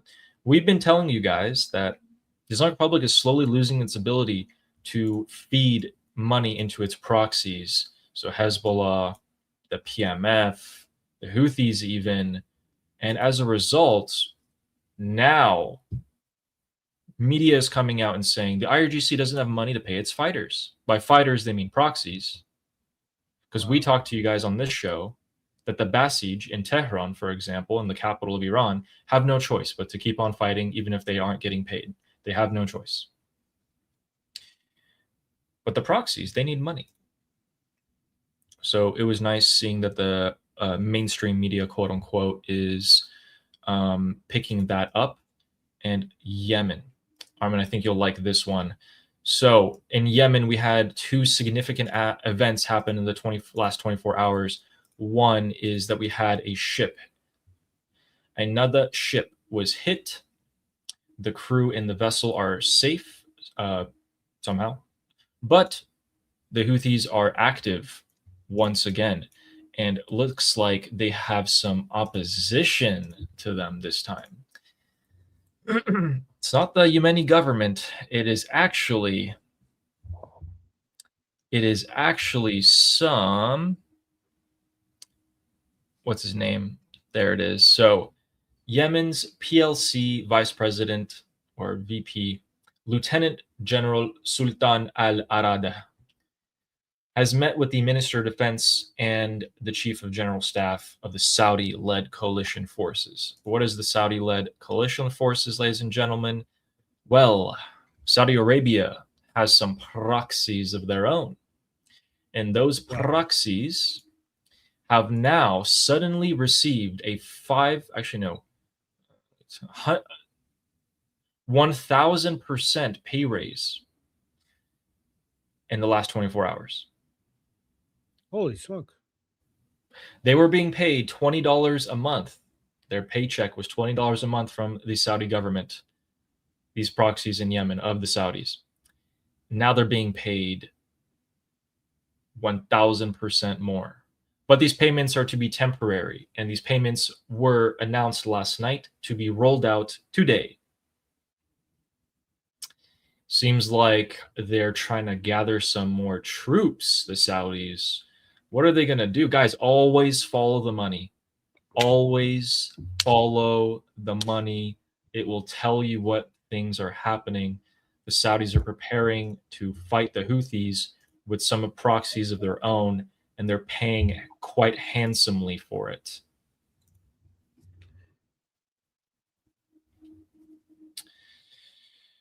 In addition to that, we can go all the way back up to Ukraine.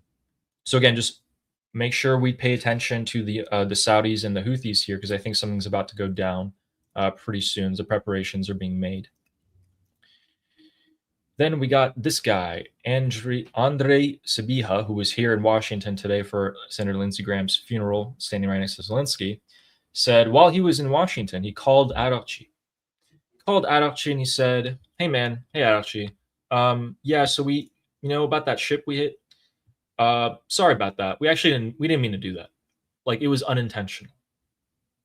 You understand, right? We didn't mean to do it. That's it. That's all he said. He said it was not our intention. We just wanted to counter the Russian aggression, and I emphasized to refrain from any escalation.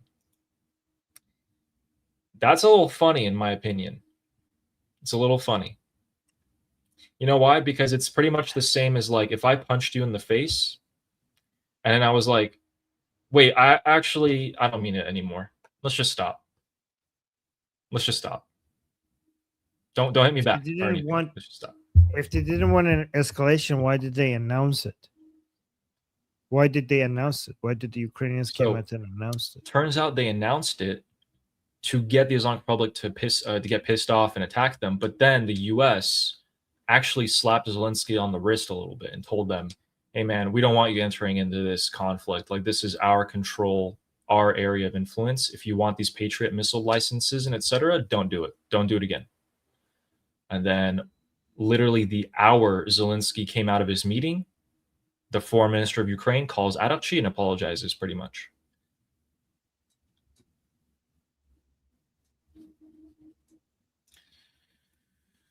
So that is the majority of the news. Right before we go into the super chats, we will go into Pakistan for a quick little stop to show you guys what the Pakistani head of military, Asim Munir, has been up to.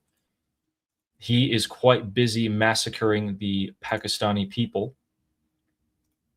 According to Al Jazeera, yesterday in Pakistan, people were quite pissed off at the elections in Pakistan-administered Kashmir, where you get your famous Kashmir scarves. And the people came out on the streets during the day to protest. Now, it wasn't a ton of them, but it looks like Asim Munir gave the direct order for the military to come in and started shooting people. The casualty figures are around, the last time I checked, were around about 20, with more injured. Shia Islam, am I right? Islam. Kill the people. You don't want the elections? Crazy. Who could have thought that that would have happened? Not quite sure. And in a last display of Islamic barbarity for you, ladies and gentlemen, earlier you saw people standing in a circle and throwing rocks at some pictures of Benjamin Netanyahu and Trump on the ground. Well, now we see Iraqi children and old ladies in Karbala, Iraq, hitting more images and kicking them and etc. at Bibi and Donald Trump. A little bit of barbarism. Now they make sure to showcase a lot of children in this, which gives you the idea that apparently that's completely okay for children to act that way, completely normal for them to be that violent. Islam is one hell of a drug, am I right? Yeah. One hell of a disease. One hell of a disease. One hell of a cancer. So disgusting. Right. So I'm going to keep an eye on the... Oh, interesting. Shin is now reporting an explosion somewhere new this time. Basra province of Iraq. Go back to the map. Should have just kept it up if I knew it was going to be breaking news. Basra is southern Iraq here, pretty much along the coast, and it's where the Iraqi militias launched their attacks at the HIMARS-stationed rockets that the United States military has in northern Kuwait. So the military bases are roughly here for the U.S. in this area, Bubiyan Island and Abdali in that region, and the Iraqi proxies use Basra as a major hub to launch attacks on the Americans. So it looks like we might be seeing some response from the United States here, or possibly even Kuwait and Bahrain. Who knows? Still waiting on confirmation or more information from Azerbaijan intercepting those ballistic missiles from the Islamic Republic. With that, I think we got through a lot today, didn't we? Yeah. Thanks to you. Thank you. Guys, before we get into the super chats here, we'll start answering your guys' questions. Please remember to like and subscribe to both of our channels. If you're watching on either of our channels, know that there's the other channel you should subscribe to. So if you're watching on my channel, Ali Samani, please make sure to subscribe to Liberty Politics. And if you're watching on Liberty Politics, I also have a channel as well. We go live together every single day without fail, without pause, without rest, to talk to you guys about Iran. I'll post a link to Ali's channel on Liberty Politics on my channel. So the link is in the chat. And I also post a link to my channel on Ali's stream. Link in the channel. Link in the chat. Yes. And thank you guys. We always appreciate you. So with the first super chat we have from Fizz Endresis, who's been a member for 1 month. Now you can say that on my channel now, like that you've been a member for a month, because yes, nice. So, yeah, congratulations. Who says okay, boom, read them boom, slowly because time. I need to go. I'll be right back. Okay, just give me 2 minutes. Sounds good. Fizz Endresis says boom boom bingo time. I think we need to get the bingo sheet out soon. Maybe we make a different version of it when Israel's given the green light. If Israel's given the green light, they go straight after the IRGC leadership. We know that's what happens. Thank you, Fizz Endresis. And then, oh my God, guys, look who's back. Guys, look who's back. It's Jew Hater. It's our most famous troll on this channel, who says, "Sar, my ship was hit. Please help." Yeah, I would. You know, actually, I never took a medical oath. You don't really need to, as a heart scientist. So, I'm under no obligation to come and help you. But regardless, thanks for donating to your enemy channel there, Jew Hater. Oh, Armin was like, Jew Hater? What? Jew Hater's back? There he is. And he has a couple more super chats here. But first, from Kevin, gifting 1 Liberty Politics membership. Thank you so much. Thank you, Kevin. Thank you for service. Thank you for your service, as always. And here he is, Jew Hater, saying, Ali, you waving the big nose flag during the FIFA match created lots of defections. Salute your efforts. Oh my God, I actually kind of forgot that I did that. It's better to have, okay, here's the thing. It's funny how you're making fun of someone's big nose. You have 2 supreme leaders. One was stuck in a fridge for 100 days before you could even bury him. The other one is probably missing some limbs and is now exposed to be a gay Ayatollah that unfortunately that has a thing for young boys. So better to have a big nose than have one dead supreme leader and one that is as good as dead. Yeah, I like my big nose. And here it is. We bought the Lion and Sun. We booed all of the Islamic Republic supporters. I might have said a couple of things that I can't really say on stream to them out there. Yeah, thankfully security didn't come up to me. It was funny though, when I was walking in, it looked like I had a huge belly because I shoved the flag under my shirt and then tucked it in, and I looked like I had a, little pregnant there. And our next super chat is from Nail Bunny saying, smash the like button or lightly tap it. Yes. Lightly tap it. Please do that. It works as well. Thank you to everybody who likes the stream. What's the great part about subscribing is because you guys see more and more as time goes on that we were right about a lot of the internal politics of the Islamic Republic. True. And that is our specialty. Thank you, Nell Bunny. And Spees, thank you for the super sticker. Your support's always appreciated. Thank you. Omid in the chat is saying, can I drone strike the like button? No, fortunately not. We could wage jihad on the like button. Yeah, you can do that. And our next super chat is from Amy saying, hey, it's okay to leave Armin for a day and come over to Ali's stream to help with numbers. Armin won't mind. Ooh. What the hell, Amy? Are you kidding me? Even Amy? YouTube Brutus? Why? Yeah, I don't know. Maybe Amy's right here. No, I'm kidding. So much fun. Thank you, Amy. Hope you're feeling better as well. And Tao Fei is saying, Durud Ali. Durud Tao Fei. Also, is that actually you with your dogs? Or is that someone else? I feel like that's some famous person. Looks like, if that's you, you look like a famous person. Durud. Durud. And our next super chat is from Zip Gunnel saying, did His Royal Highness attend the Graham funeral? Absolutely, he did. Yes. And they were all in one room. That's the first time. But not the last time, just the first time.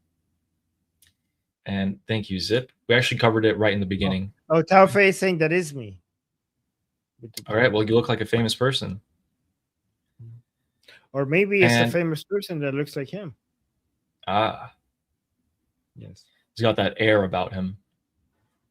And our next super chat is from Sarah Ocean saying, we owe it to our fallen... Oh, yes, I read this one. And thank you so much, Sarah, for that super chat. We will indeed never forget. Ever. Thank you for that. And Ela became a YouTube member. Welcome on board. Very much appreciate that. Thank you. And Welcome. our super chat from Fleshy Interloper says, there is no central government to deal with. True. Ah. Yeah. Central government. Yeah, the Islamic Republic has so many different power centers right now that you can't even make a deal with the Islamic Republic because that's a great who point. you're making a deal with. Yeah. And that's a result of Ali Khamenei setting his followers against each other in order to maintain his grip on power. So beautiful how, you know, these mistakes culminate like this and in the backfire. Exactly. That's a good word. Yeah. Thank you, Fleshy, for that super chat. Crane Financial Literacy says, check out the video links I put in the chat. Oh, is that a bit of a self promo or are there links? That channel that's a good I mean, it's so far back I don't know if you could find it anymore, but that sounds like a good channel. Wait, why? I mean, financial literacy. Oh, okay. It's a good thing to have. They don't teach it in school. Yeah. Absolutely. Yeah, they don't. They should. We should in the new year on. And our next super chat is from Victory, who says, Durud Ali Jun, from time to time, don't cease firing your thoughts on the least ceasefire that ever ceased fired. Well, JK, keep up the great work. Yeah. I remember back when I was like, oh my God, a deal's close. And it's like missiles are flying and, you know, the IRGC is getting whacked every day. Looks like you were right, by the way. Closer. Yeah. Yeah, you were right. All that sarcasm was ended up being correct. Yeah, not for a second did I ever think there was ever going to be a deal. Even the day the MOU signed, we came on here and I was like, guys, let's look at the points, look at the 14 points. And then after we read them, we're like, okay, yeah, this doesn't make any sense. And from then, Victory, if you want my thoughts, from then, has things gotten any better? I mean, this week, Donald Trump was like, oh, we're talking with them. It's really good, friendly talks, but looks like the proposal was the same exact thing as always, and they were rejected as well. So what are we waiting for? I actually want to know. We have some updates on the explosions. Ooh. So turns out the explosion in Basra, South Iraq, turned out to be a PMF or Hashd al-Shabi operations command center and ammunition depot. Ooh, I like that. I like that very much. Guys, what did I say yesterday? Yesterday, the day before, I'm telling you guys, as soon as the PMF, the Hashd al-Shaabi, if that IRGC militia is dealt with, that paves the road for the Iranian people to be much, much safer when they come out in the streets again. That's a really good thing to see. I liked it. I like that. I like that very much. Let's keep going. Let's keep going. All right, cool. And thank you, Victory, for the super chat. And thank you, Nail Bunny, for gifting 10 Liberty Politics memberships. That's awesome. Thank you, does Nail that. Bunny. It's very kind. Yeah, thank you so much. Guys, if you get a membership in the chat, say something. Test out your little star. And our next super chat is from Fleshy Interloper saying they can't even control their own chat. Yeah, those messages are so numerous. The admins can't even go in and delete them anymore. It's too much. Thank you, Fleshy, for the super chat. Thank you. It's kind of falling apart for them. And Lior says, Ali, you promised a kitty guest appearance. Oh, yes. He's asleep. Look, but I did Lior, Lior is making it easier for people to pronounce her name by putting it on their profile picture. Lior. See, guys? Her profile picture has the name on it. Hey, kitty! He's like, why'd you wake me up? No, don't dig your nails into my shirt. Like, hey. She's like, what's up? Hi. Hi. What? No, come back. Ow. No. He's like digging his feet into my stomach. Hi. Smile. Okay, you can go. All right. My God, my hands.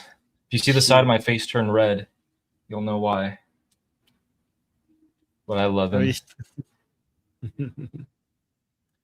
And thank you, Lior, just for you. Lior. Our next one is Lior. And John Gamber became a member. Thank you very much for joining. Welcome on board. Thank you. Welcome to our group. Farce saying سوگند به خون همراهانم، سوگند به اشک مادران، هرگز به تیغشان نمیرد فریاد جاودان ما. جاودان. Thank you. So is that from something? Swearing upon the blood of the people who are with us, the people who are fighting by our side, basically.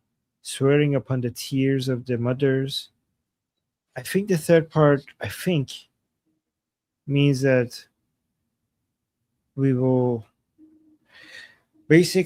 never show any fear against their aggression. And I think that's what it comes down to, right? Nima, did I get it right? Mm-hmm. So we will not show any fear against their aggression, and he's swearing upon the blood of our fallen and the tears of their mothers that we will not show fear against their aggression. Is that, Nima, did I get that right? Because it's a bit poetic. Yeah, it sounds pretty right. Thank you. Thank you very much, Nima. Farsi is a beautiful language. Appreciate that. So guys, this is basically Nima, who's Iranian, is promising that we will keep fighting, and he's swearing upon the blood of the people who the Islamic Republic killed, and he's swearing it upon the tears of their mothers crying over our compatriots being killed by the regime. He's swearing upon the blood and the tear that we will keep fighting. And we will never back down. Yes, and thank you, Nima. We have some more breaking news. This one, a quite different piece of breaking news.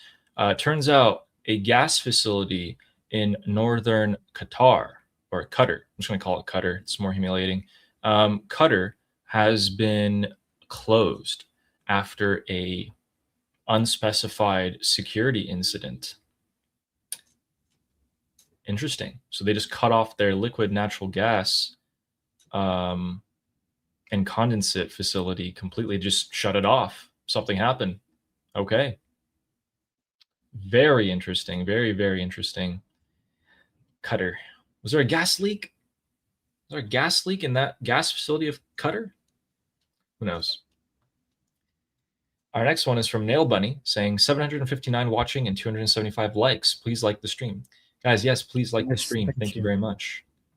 Thank you. Thank you for liking the stream. Thank you. And thank you for reminding us, Nail Bunny. And our next one is from Steak and Beans saying, I don't like when I hear the term regime change. This suggests in subtext that the Islamic Republic is a legit regime. This is not a regime change, but a liberation of the people to bring back the real legit regime. I mean, I don't know if regime change suggests that the regime is legit. Like the word regime by itself does not inherently say legitimate regime. It says regime. Yeah, that's what Prince Rosapadavi said today. He said, you know, whatever legitimacy they may have had is now definitely gone. Yeah, so you could be a legitimate regime or an illegitimate regime. So you could still be a regime that is illegitimate.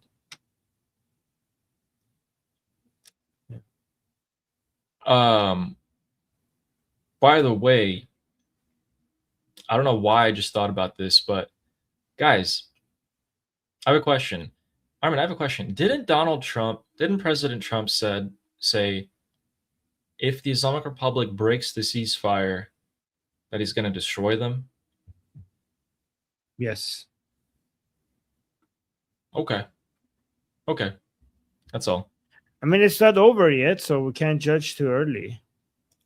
Didn't say when. I mean, he did define ceasefire and say, you know, they just hit a little bit less. So maybe that's what he's referring to. It's hard to say. Well, I mean, he did say if they hit any ships, we're going to destroy plants and bridges. That hasn't happened. True. Right, but again, I think we have to wait. I mean, I think there has been so much delay, but we don't know. Maybe the reason why they haven't been hitting is because they're planning something major. I mean, these are the same things that people were saying right before February 28th. People were upset about things not happening, and then all of a sudden it happened, and it was big. I'm not saying this is the case. I'm just saying it might be. Yeah, correct. And it looks like the Americans already responded by hitting the IRGC-backed militias in Iraq tonight. So we'll see if that escalates. But as of so far, it just looked like a straight up tit for tat. You're right. We have to see. Thank you, Steak and Beans, for that super chat, and thank you, Eric Henderson, for your support. Very much appreciate that. Kevin Shaw is saying, "I love my universal chat." Okay, another day of Kevin enjoying our stream. Yes, I think the chat is very. I think he means like it's people from all over the place. That's why he's saying that. I think that's what he means. Yes. Yeah, he likes it. It's like the club. Me too. Yes. Thank you, Kevin. Thank you, Misha. And Amir the Cricket says, confetti. Yay. We did it. Confetti, thank you. Amir the Cricket says confetti. Fizz Energist says confetti. Joanne says confetti. We did it. We hit confetti. Thank you very much, guys. Thank you, Amir. Thank you, Fizz Energist. And thank you, Joanne. Our next super chat is from Christian Evan Christensen from Denmark, saying, "You good?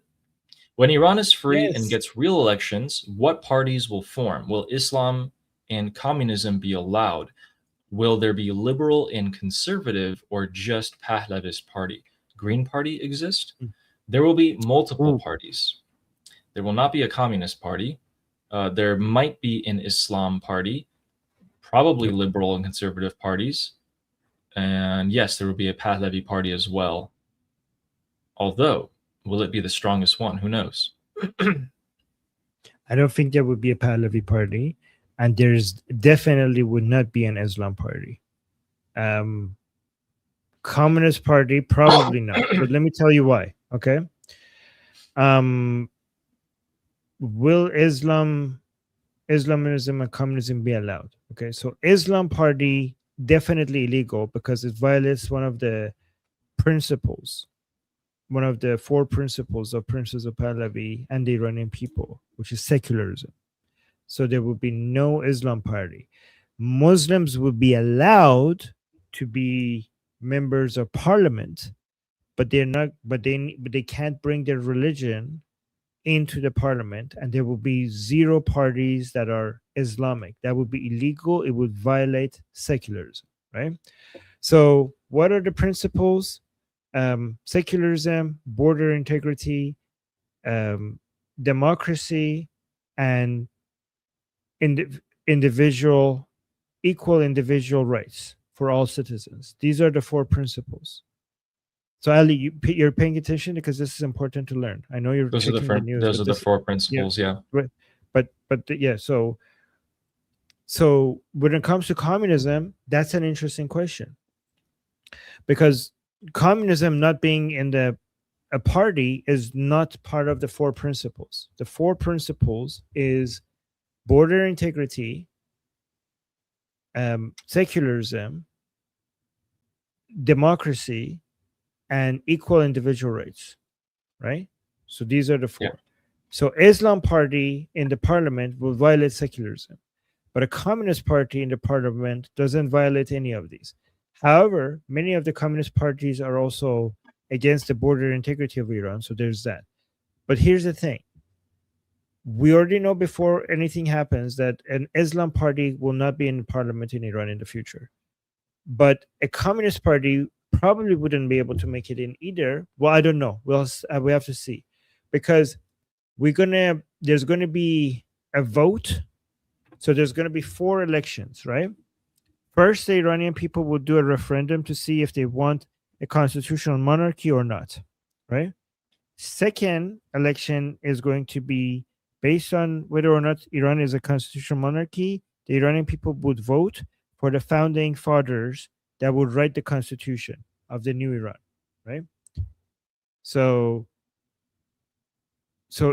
first referendum would be whether Iran would be a constitutional monarchy or not. Second election would be for the founding fathers of Iran, and they will be writing the constitution.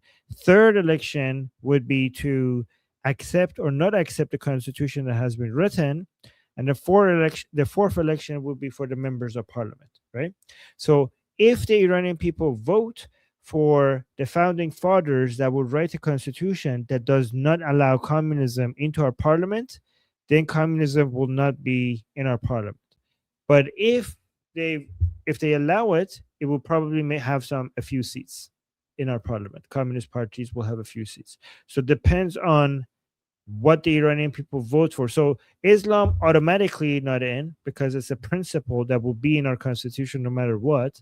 Secularism would be a principle in our constitution. Communism, it depends on how the Iranian people vote, and if they vote for founding fathers that will write a constitution in a way that communism would not be able to make a party inside the parliament. Does that answer your question?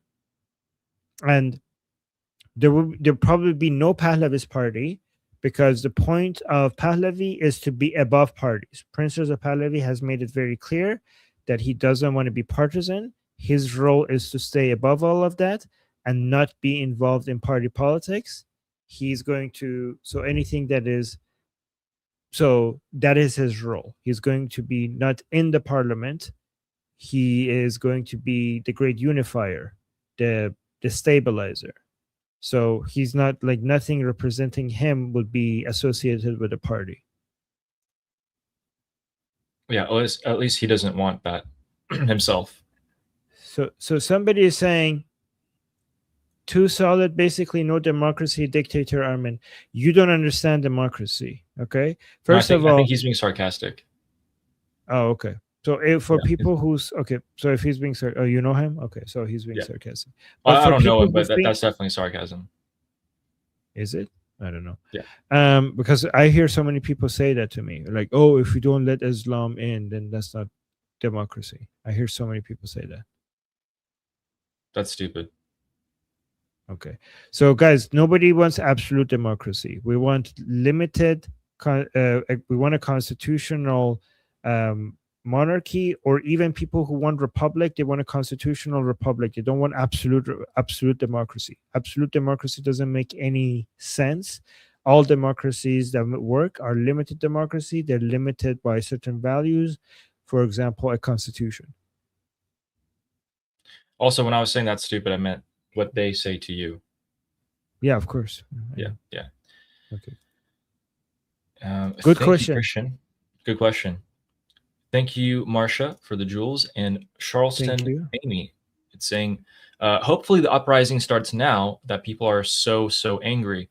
Thank you for your dedication, guys. Yeah, we're going to be keeping a close eye on that.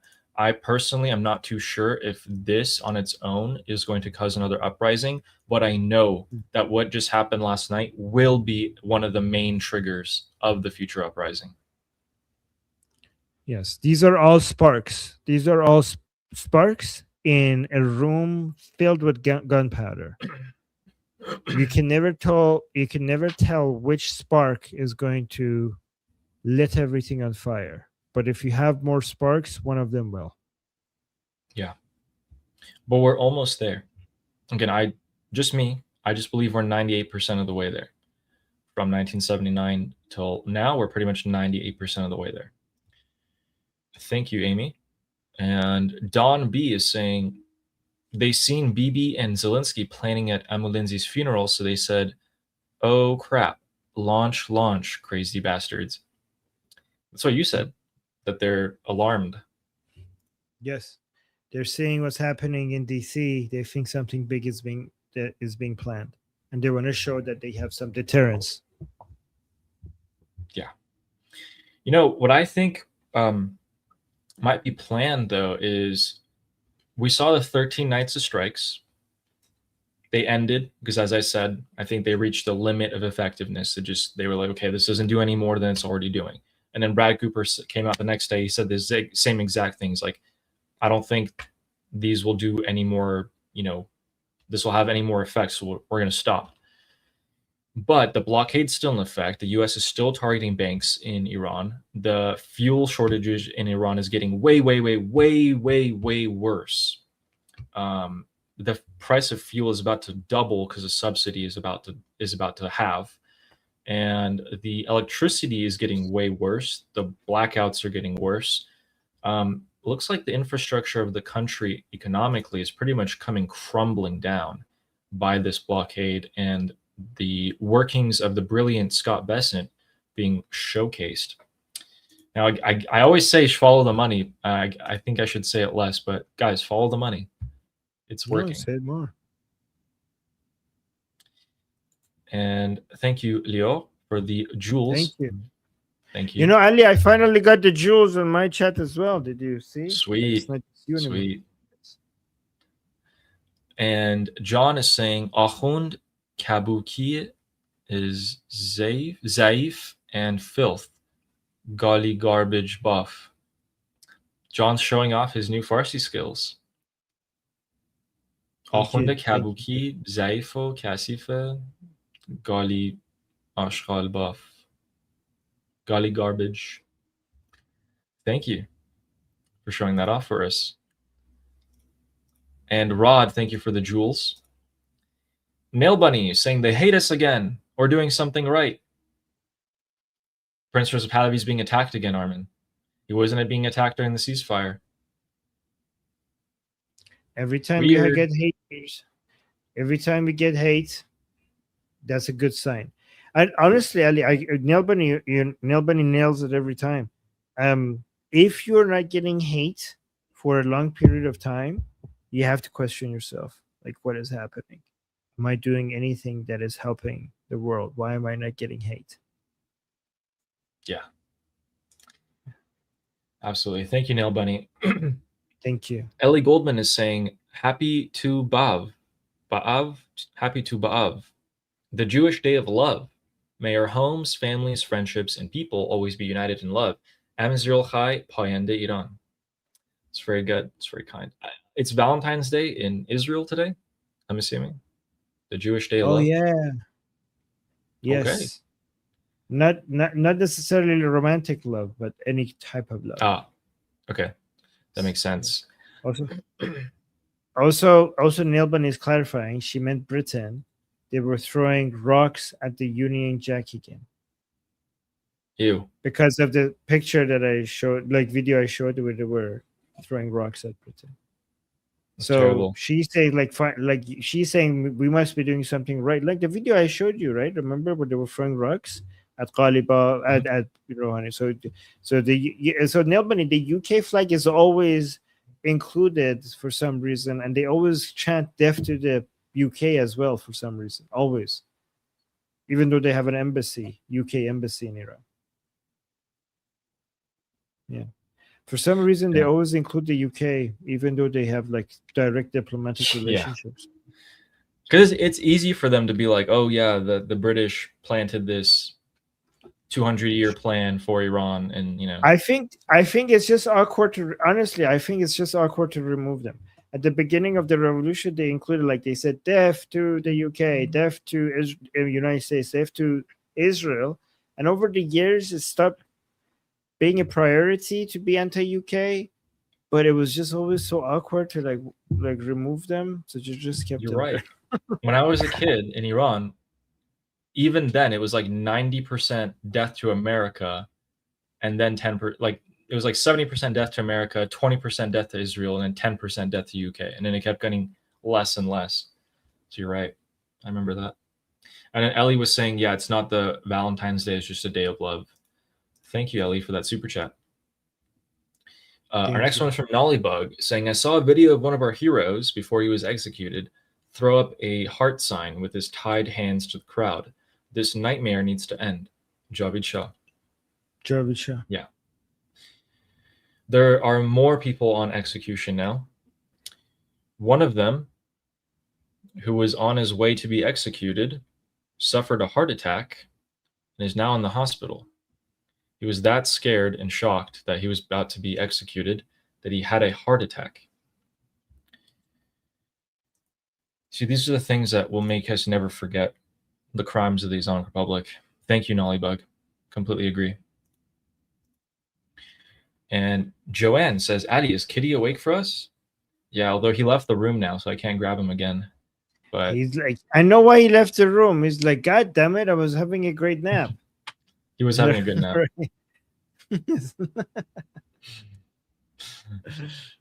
Thank you, Joanne. And Eliani FC is saying, I'm still seeing this lie float around on social media that the Shah was a brutal dictator and US puppet. I think it's a popular narrative. If it weren't for you guys and Goldie, I would be ignorant. Oh, it's working. We're working. Thank you so much, Ali. Thank you so much, Ali, for being receptive and being open-minded and listening to us. I really appreciate you guys. Thank you. Thank you for this beautiful message. This is the type of message that motivates us to keep doing what we're doing. So thank you. Thank you very much. Are you still here? I hope you saw this. I hope you saw us reading this. Yes. Thank you for that message. Really love that one. And Jimmy the Jinn. Oh. Saying, Am Israel Chai, Javid Shah, and Slava Ukrainian. Jimmy the Jinn. Slava Ukrainian. Jimmy, are you an actual Jinn? I mean, I see his profile picture. That looks like a Jinn. I've seen Interesting. One. Yes. Pretty badass. Don't go anywhere. Yeah. Don't go anywhere near the prophet here. Thank you for the super chat. No, wait, go back to him. Oh, he has the next one saying. No, hold on. For that one. Oh, yeah, he is. Okay, there. He's not going to go near the prophet. You know why? Why? He's red. He's not the right color. Oh, he's not black. He's not black. Yes. He's a red Jinn. He's not a black Jinn. Not interested. Not interested. That makes sense. Not the prophet Muhammad's type. Yeah. Got it. And Jimmy says, America, F yeah. Heck yeah. F yeah. Oh, and also Ellie. We passed Ellie. Thank you, Jimmy. Yeah. Yes. I didn't know gens are pro-American. Thank you, Jimmy. And Ellie, yeah, saying Javid Shah payende Iran. Thank you very much. Javid Shah payende Iran. Amizrul Khai. Thank you very much. And Koala Katie, thank you very much for the jewels. Also one of my first ever members of my channel. I remember. And Ellie Goldman saying Jew hater funding Zionism like a boss. Yeah, I wonder what's the exact amount that he's donated. It's got to be a lot. Someone had a counter at something. I think it's up to 5,000 now. At least $5,000. Really? Yeah. I was thinking more like 1,000. Okay. No. Way more. Jeez. Okay. Well, what a guy. Thank you for funding Zionism, Jew hater. True. Thank you, Ellie. And Clown World says, Ali, your S sounds, can be a bit harsh at times in headphones. Is there any way to change that? Maybe mic gain. Anyway, love the show. You know, my dad said that. I'll look into it. I will try to fix it. I don't know how, because StreamYard doesn't let you adjust your mic settings, right? So you have to download some program or something. Can't you just get a pop blocker, pop filter or something? Is that all? Is that gonna fix the S? I think so. Maybe. Okay. Cool. Or yeah, Michelle's right. I could just stop saying the word or the letter S in any word. True. Yeah. Okay, Clown World. I will definitely look into that. Thank you for the feedback. And Jagatai is saying Ali making Armin cringe is our revenge for Fuentes.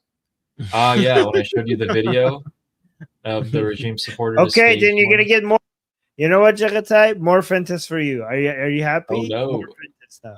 There you go. That's what you get. That's what you get. Oh, now I know. Thanks, Jagatai. Actually pinpoint some of Armin's weaknesses here. There's not many.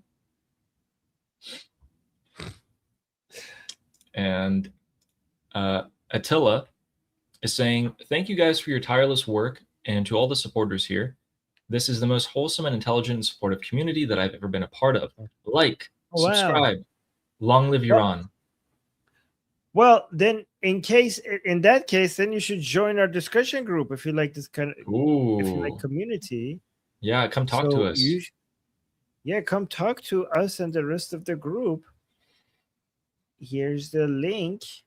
I mean, here's our discussion group here. So let me put the link in the chat for you guys to come. Where is it? Oh, here. Putting it in the chat. Go, yeah. It's also in the QR code in the top left. And also it's in the description. Sorry, let me get the proper link. Yeah. Make it easy for yourselves. And it's free to join. Yes. We have daily calls there, so you could come talk to me and Ali. Oh, Ali, you have a call today, right? You have a group call. I have a call today open. Tomorrow's open, right? Oh, tomorrow. Okay, I should refresh this. Yeah. I think today is open. Oh no, tomorrow. You're right.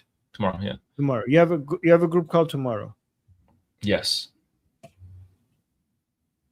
Absolutely. So it's free, guys. You could talk to Ali for free. Yeah, his sessions are all open. Yes.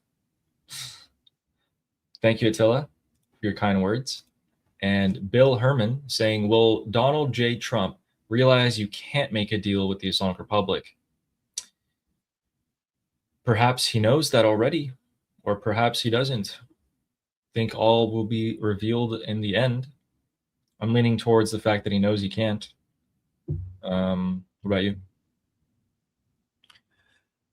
I think he knows he can't, but he needs more time to prepare. There are certain things that need to be right, and those things are not right. And maybe some people are saying they will never be right like the way he wants it. Some people are saying they will get their, give it time. It needs time. It's logistics and operations, markets, munitions, media, midterms. when he tells that he's talking to them, he's negotiating with them, he's buying time to make because it's the conditions are not right yet. That's what some people argue. So hopefully, if that's the case, the conditions will become right, and to his satisfaction.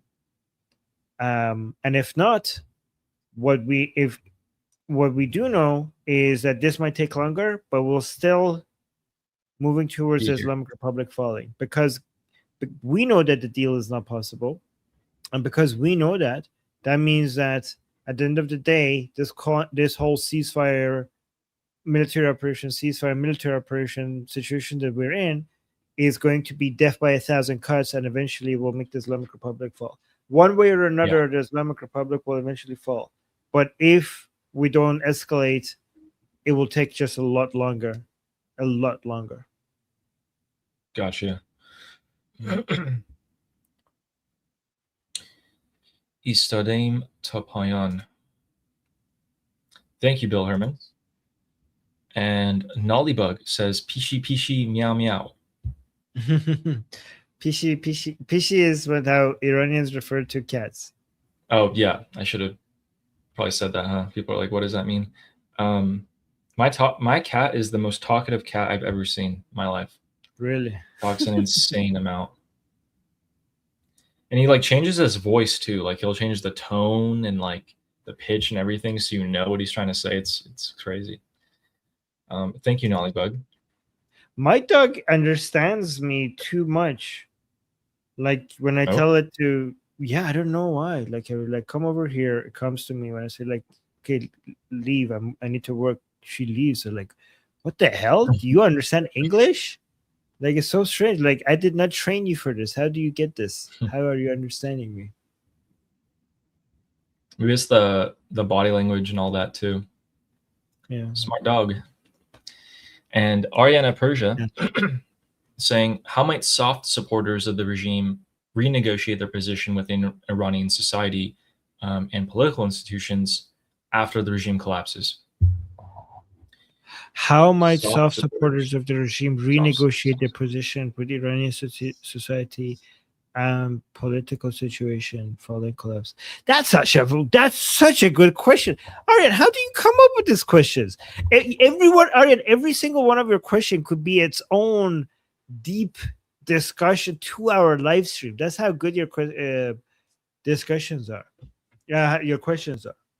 So I think they're going to be having their own media, having their own YouTube channels, having their own private institutions, and NGOs, non-governmental charities. They're going to have their own events. They're going to have their own campaigns, election campaigns. So soft supporters, I'm talking about the ones who are not going to go apeshit terroristic, right? So there's two reactions. There's going to be some regime supporters who are going to turn into a terrorist group, like go there, like, I don't know, ISIS, Al-Qaeda, Hezbollah, Hamas route. There's going to be other ones who's going to go through the, I don't know, like they're going to turn into our Linda Sarsours or our, Linda Sarsours if they're in politics and Mehdi Hassans if they're in the media. So just prepare for like years of these people being political, using their freedom of speech that this new government is going to give them to be very politically active, trying to find new ways to, so there's going to be a lot of fundraising, mosques, Hosseinias, instead of the government funding, trying to find ways to become influential by turning it into an industry. Given that the government is not going to be giving them money anymore, they have to find ways to make it profitable, to turn this into a business that is a money-making machine. In some ways, there's going to be some of these so-called soft supporters that are going to have ties to some of these terrorist groups. There's going to be probably our intelligence operations. Some of them are going to be like, oh, we're just a YouTube, a TV station. We're just a non-charity. We're just a fundraising charity organization. We're a political group. We have no ties to that. It's lie. Like I could predict already that there's going to be Who- like, we're going to do a live stream and like, oh my God, this Islamic charity is connected to that terrorist group that did that bombing over there, isn't it? And they're going to deny it. Like, that's a lie. They're connecting us. We're just only peaceful. This is against our freedom of speech. This government is anti-Islamic. They said there's going to be secularism and it's freedom of speech, but this government is anti-Islamic. They're silencing us. I could already see that happen. Does that answer your question? Like, does We can do actually- you see that already? I can see it already happening, right? Like, Yeah. go on. We can name some of the people who are going to be doing that. Who? Like, we know some of the streamers or political Oh yeah. like wannabe figures like Masih Alinejad. You know, like, we know people who are going to be Oh. coming forward and trying to not maybe No, like Masih take the Alinejad side is of the gonna pretend to Durkas, be the but more. yeah. Masih Alinejad is going to be against the new government, saying that they're not anti-Islamic enough, trying to use that as a way to Yeah. Grift. attack the government. Yes, right. Yeah. But we're going to have the other. Yeah. Anyways, so Yeah. yeah. I wonder what we're But going does that, Arya? Do you see the picture I'm painting for you? Like, I am. Yeah. Does that make sense? Yeah, and some of them are and some of them are just going to quietly continue. They're just going to be like, this is unsafe. We don't know what's going to happen to us if we come out and be all vocal.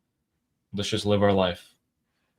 So here's what people need to understand for my answer to make more sense. Okay, so the new government is going to keep Islam out of government, but it's going to give freedom of speech for Muslim groups to have their own mosques, their own Husseinias, their own hayats, their own charity groups, their own NGO groups, their own political campaign. Like, just because they're not in government, that doesn't mean that they're not going to be able to create their own private group where they're advocating for certain laws or certain politicians, because they're doing that privately outside of government.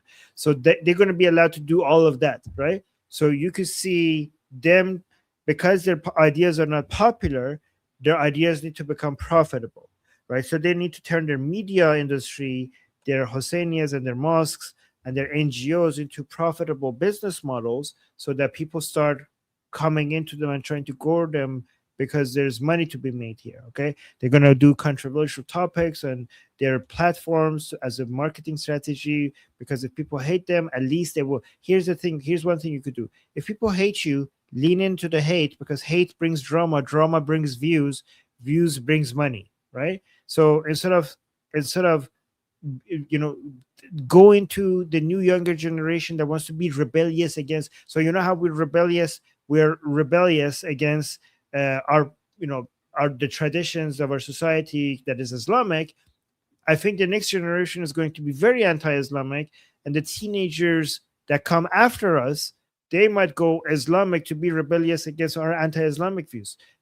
See if you could get any of that, right? See if you could get that happening. Find new ways to make being Muslim a rebellious, cool teen thing to do. See if you could get any. That's something you could do, because if it's outrageous, if people hate it, then it's controversial. Controversial gets money, gets views, gets money. So there's going to be TV shows. One thing I think we're going to have TV debates. In Iran, Muslim versus non-Muslim debates now finally inside Iran happening, and the Muslims are going to try to lean into that.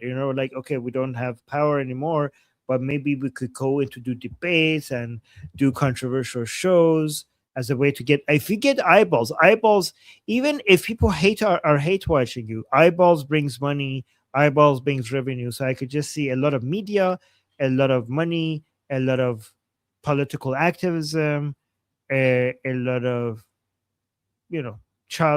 attempts at child indoctrination, stuff like that. I know where you're going to be. I know you're going to be on those debates on TV. Yes, this is why Ali, this is why on the Persian channel, when people ask me, like, Armin, once we are successful and the Islamic Republic falls, what are you going to do? Like, there's nothing you could do. Like, are you guys That's a lot. me? That is, no, I don't say this a lot. I was like, that is the beginning that's not the end of our work. That's the beginning. Like most of our work will be after. Most of the people think like, oh, most of our work is right now to get rid of the Islamic Republic and bring back Pahlavi. No. This is chapter 1 out of like a 100-chapter book. This is chapter 1 of our activity. Our real work begins after the Islamic Republic falls. Yep. Exactly. And we are going to have to try and hurry up on the super chats here. Ooh, okay. But Aryan, that was a great question. Thank you so much. And Casey Pierce is saying your flags merged together. Happy coincidence? Oh yeah. Yeah, look at that. Yeah, that's pretty cool. Oh, oops. My flag is more stable. There you go. I'll just leave it at that. Oh no, I can't. I have to fix it. I have 3 connectors to my bookshelf that is not going to make it. I see. It can't even. Yeah, it's not going to fall. Mine will not fall.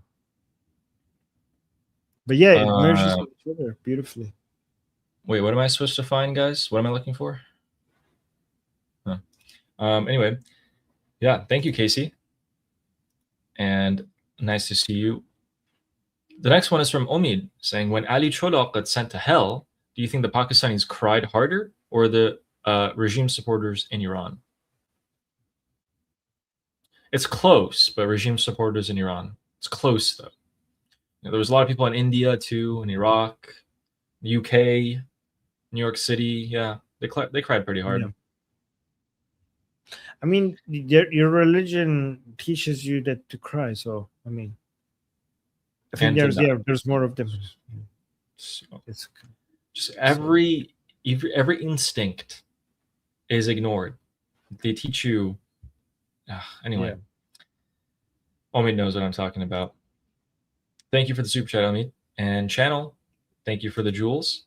Joanne, thank you for the membership. Thank you very much. And also another one from Joanne. Very much appreciated. Thank you, Joanne. And Zip Gunnel saying communism violates the principle of border integrity since they have as an ultimate goal to grow across borders. They're international. Yeah, so is Islam.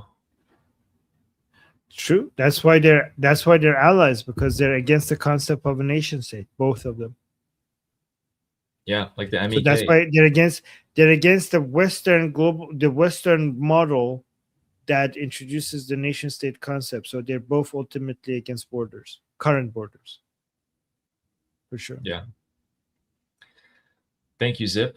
Appreciate that. If you understand that, you will understand why they're allies. I could talk about that for hours. Yeah, they don't mind, do they? Working together. And Jasper is saying, I will be sleeping when you read this, but I just want to say that you both are doing such great work. And I hope Iran will be free ASAP. I wish a lot of strength to everyone inside or outside of Iran. Javid Shah. Javid Shah. Thank you, Jasper. Thank you. Good night. Sweet dreams. Yes. Thank you. And very much appreciated. He also showed up to our group discussion, had some good questions. That's Hope you see this in the morning. Yeah. And thank you, Pekka, for the jewels. Thank you. Jagatai is saying, Iranians, when you're free, prosperous, and a world power, please help rescue the rest of the world from the 7th century barbaric ideology. You don't got to ask us to do it. It'll be our pleasure to do that. Starting with the countries on our borders. Wow. Thank you, Jagatai. Maybe you should move to Iran. I don't know. Maybe we'll see Europeans moving to Iran. Weird. Maybe. Thank you for that super chat, and thank you, Shaul, for the jewels.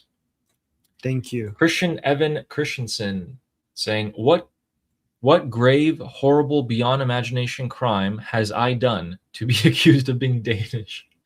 I am Norwegian. Vikings brought steel from Iran, by the way. Whoops. My bad. Norway versus Norwegian versus Danish. Norwegian. This that's is right.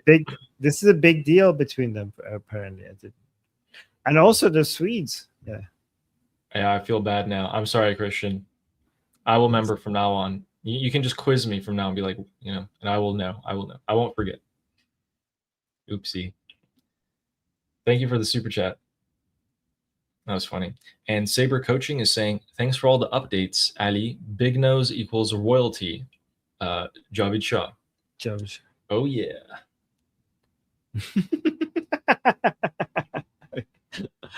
Thank you. Thank you, Saber Raham. Coaching.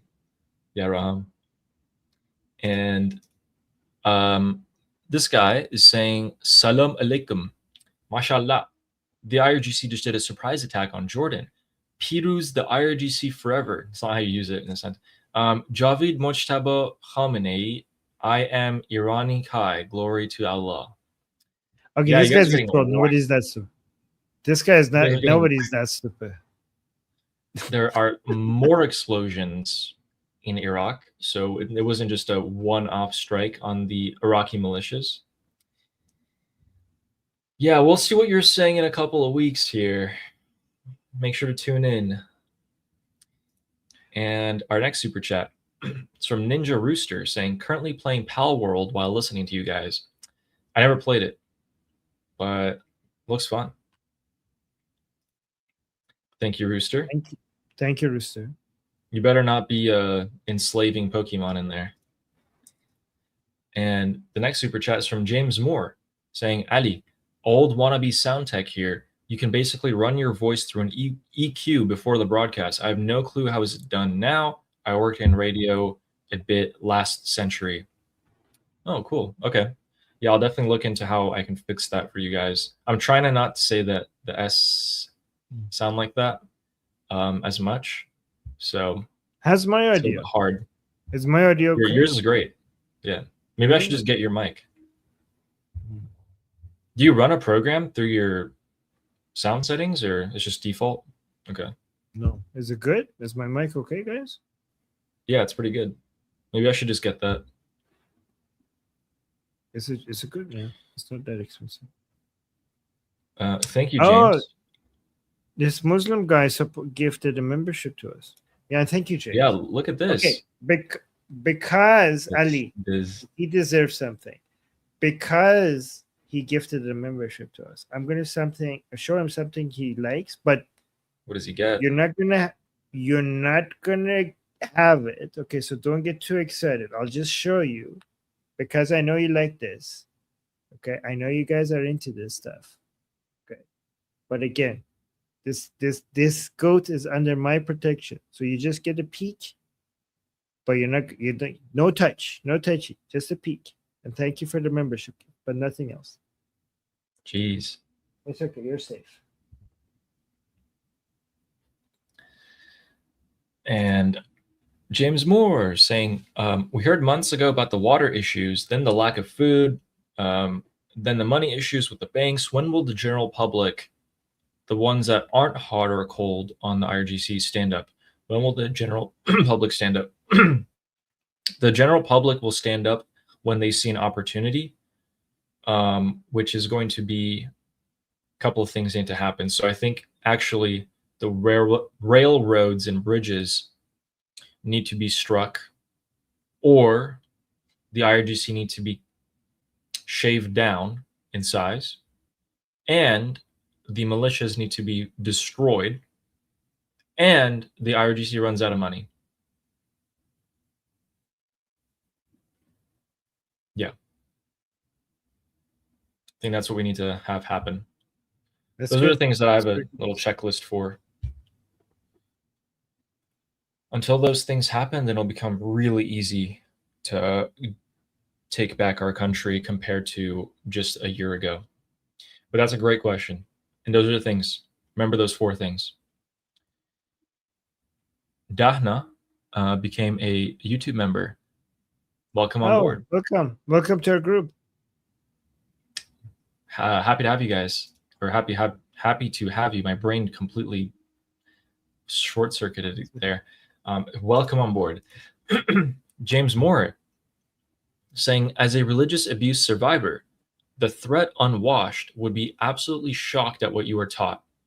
For example, I was taught world peace could never be achieved until Israel accepts Jesus. FFS. Wow. Yeah. Wow. I bet you there are a bunch of missionaries in Israel trying to convert the Jews in Israel to Christianity to make this happen. I always think about how easy it is to indoctrinate children. It's such a crime. Such a crime. Yeah, it is. It should be legal. Oh, we got beautiful news. James, remember your last question? Also, thank you so much for sharing that. Thank you. Looks like you and Armin have a lot in common.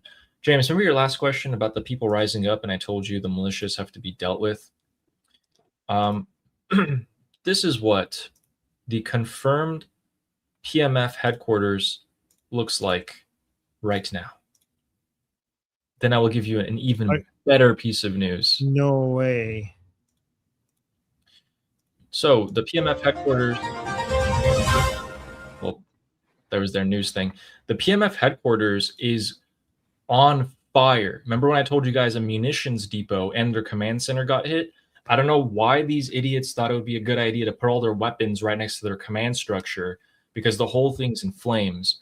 In addition to that, Shin is also reporting a pretty significant amount of casualties amongst these terrorists as well.